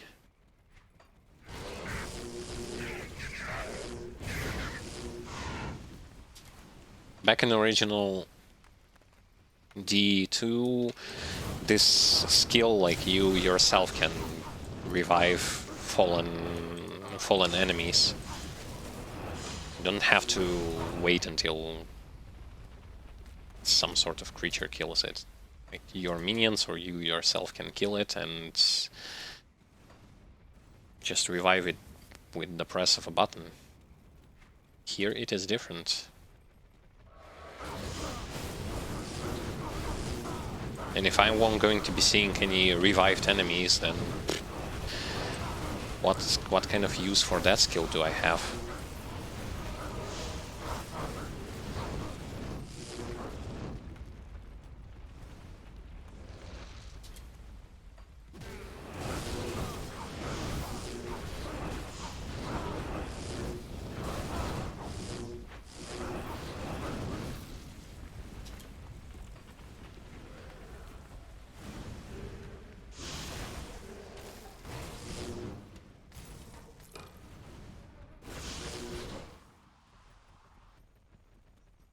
I see a chest. Let's go and take a look what's inside.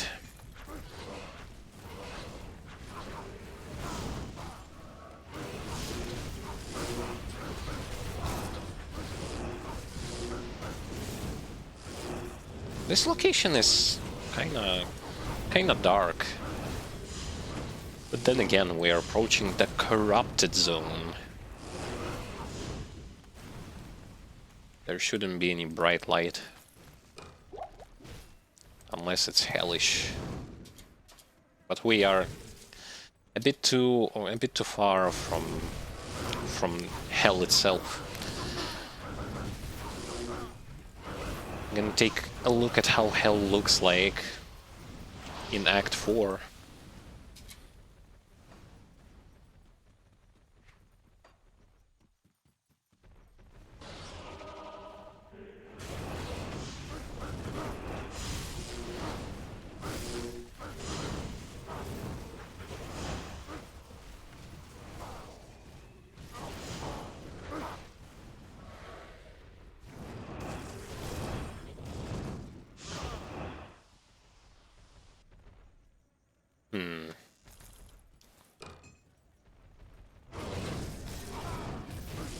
Yes, some kind of a side area.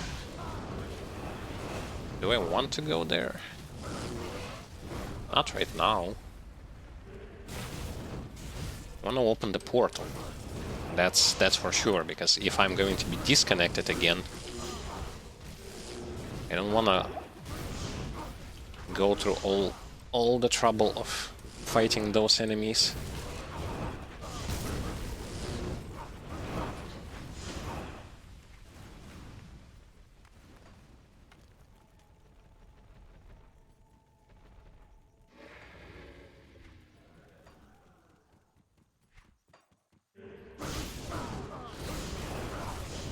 If I'm not mistaken, it's here where the entryway to sewers is.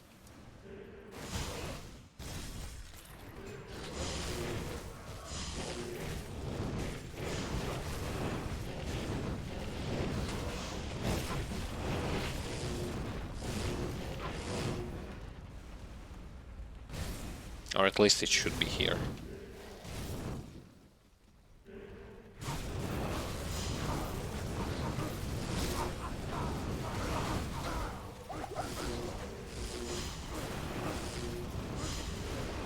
Was I just teleported, or was it a lag?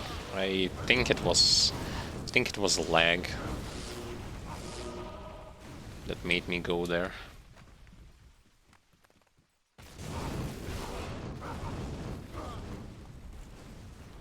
Because I definitely don't remember if the mages Oh no, yeah, okay. I was wrong, it wasn't a lag. So the mages here have the ability to teleport you. Much like Valderan, Storm Scourge in Grim Dawn. They have this ability. Little did I know.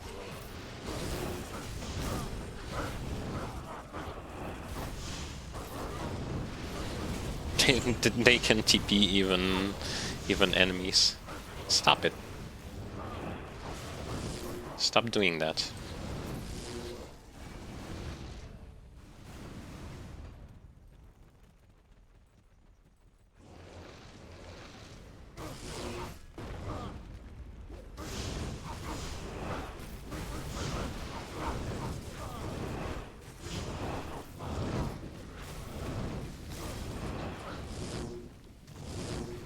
Feels like they aren't just TPing, they're switching places.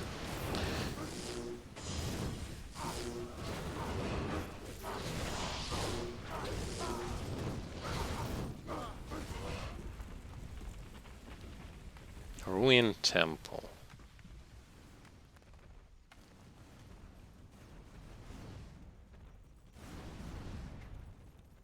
I think I need to visit all of those places.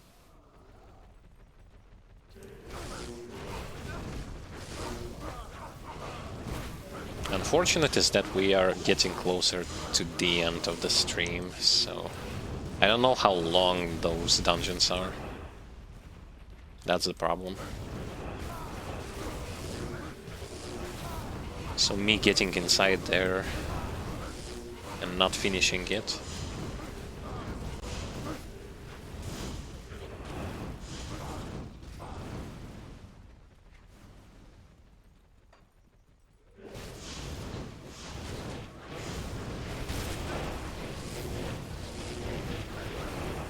That revived monster is so useless. Oh boy. He's only level 1, but still. Has a ton of HP, but doesn't feel like anyone... Well, I was a bit too exaggerating when I said that he has a lot of HP, as this guy literally got blown up.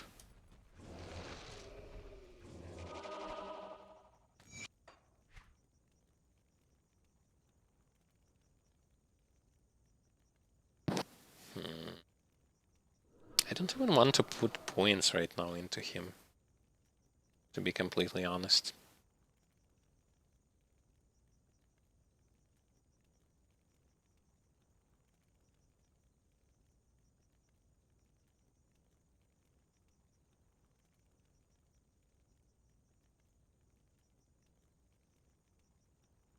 Though, maybe...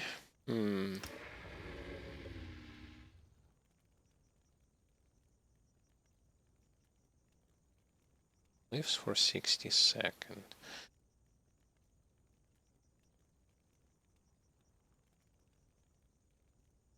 Let's see. 1, 2, and I think one more point into summon resist. There are the sewers. One of the places where we need to go.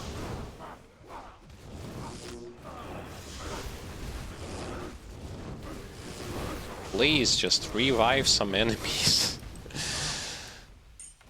Prove that you are actually worth it. I'm putting points into it, but if he is not going to become useful anytime soon, I'm just gonna remove all the points from him completely.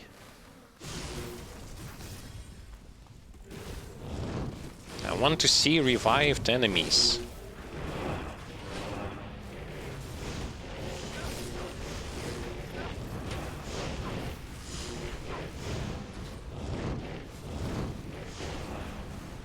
want to see revived Thrashers battling against enemy Thrashers. I want to see that. Fortunately, all I see is... Dude, there is no one. Not even a single revived soul.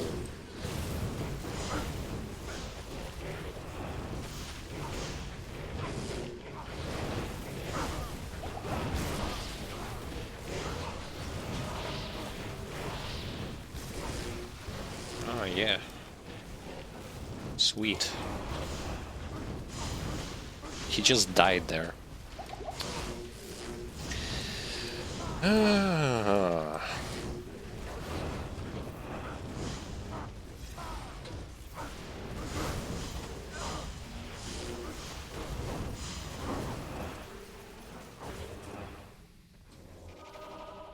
I don't know. I simply don't know.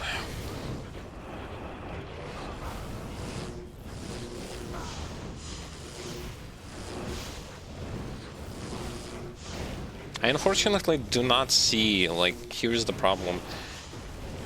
I do not see anyone being revived by this thing. I don't even know if it's working.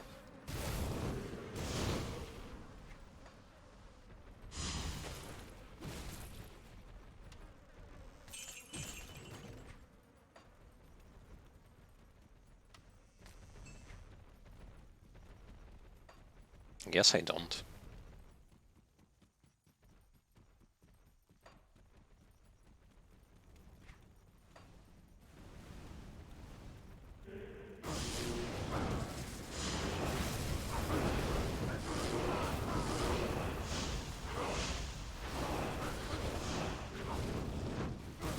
But it's a good thing that it lives for 70 seconds. Although who gives a damn if he dies faster than he lives?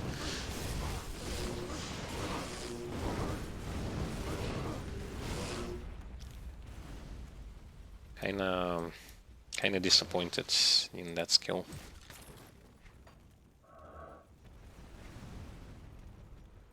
Don't see anyone being revived.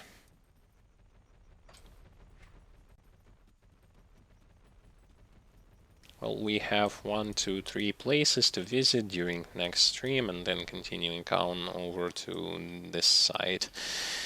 Alright, I think that it is going to be safe to just go into town and to ramp up today's stream session with making some form of a conclusion to whatever happened during today's stream. And a lot of things had happened. We finished Act 2, we have managed to gain some levels, gain some good items, as well as some more devotion points, though we are quite far away from where we would want to be. But regardless, if you want to revisit what happened during today's stream, Twitch video on demands are going to be your help, as well as on our YouTube channel. From time to time I will be posting both full stream sessions as well as some highlights, though when it comes to highlights I am doing them kind of a slow speed, and I will be mostly focusing in those highlights on like those boss encounters and stuff like that. So many of the stuff will be you're not going to see in those just from those highlights. So this is why both highlights and full sessions are going to be available for you to watch. All of the links, such as YouTube as well as our social media accounts, can be found on our Twitch tab section down below, so that you would know where to look for, subscribe there, follow, as well as share the videos, like them, and leave commentaries. This will going to help a lot. There are a lot of Grim Dawn related videos such as guides, such as build overviews, as well as walkthroughs, so that you will know that there is plenty of stuff for you to watch, especially if you are newbie to such game like Grim Dawn and other games that we have played already. So check it out if you want. When it comes to how you can support this channel, there are ways for you to do so. I have already mentioned one of the best way how you can do this is just share the videos and tell more people about this channel, and it's a good way to... it's a good startup. If you want to support this channel in other ways, such as subscribing to Twitch or using Patreon, options are for you. If you are interested, you can use them. If you're interested in rewards that are going to be given to you when you are going to decide to support us, feel free to do so. It's optional, but it helps a lot. Tomorrow my brother is going to continue with his Grim Dawn walkthrough series, or should I say like challenge, that he's doing 0D Warlord, and maybe he's going to play some shards again, I don't know. It depends on what he is going to decide to do. If you are interested in that, you can jump in and watch that as well. But as if for me, I'm going to continue on next week. Next week we are going to most likely finish Act 3 and start Act 4 on normal difficulty. This is going to be it for today's stream. Thank you all for watching, thank you all for participating, as well as thank you all for being here. I appreciate that, and have a good weekends and have a good time. Take care, guys.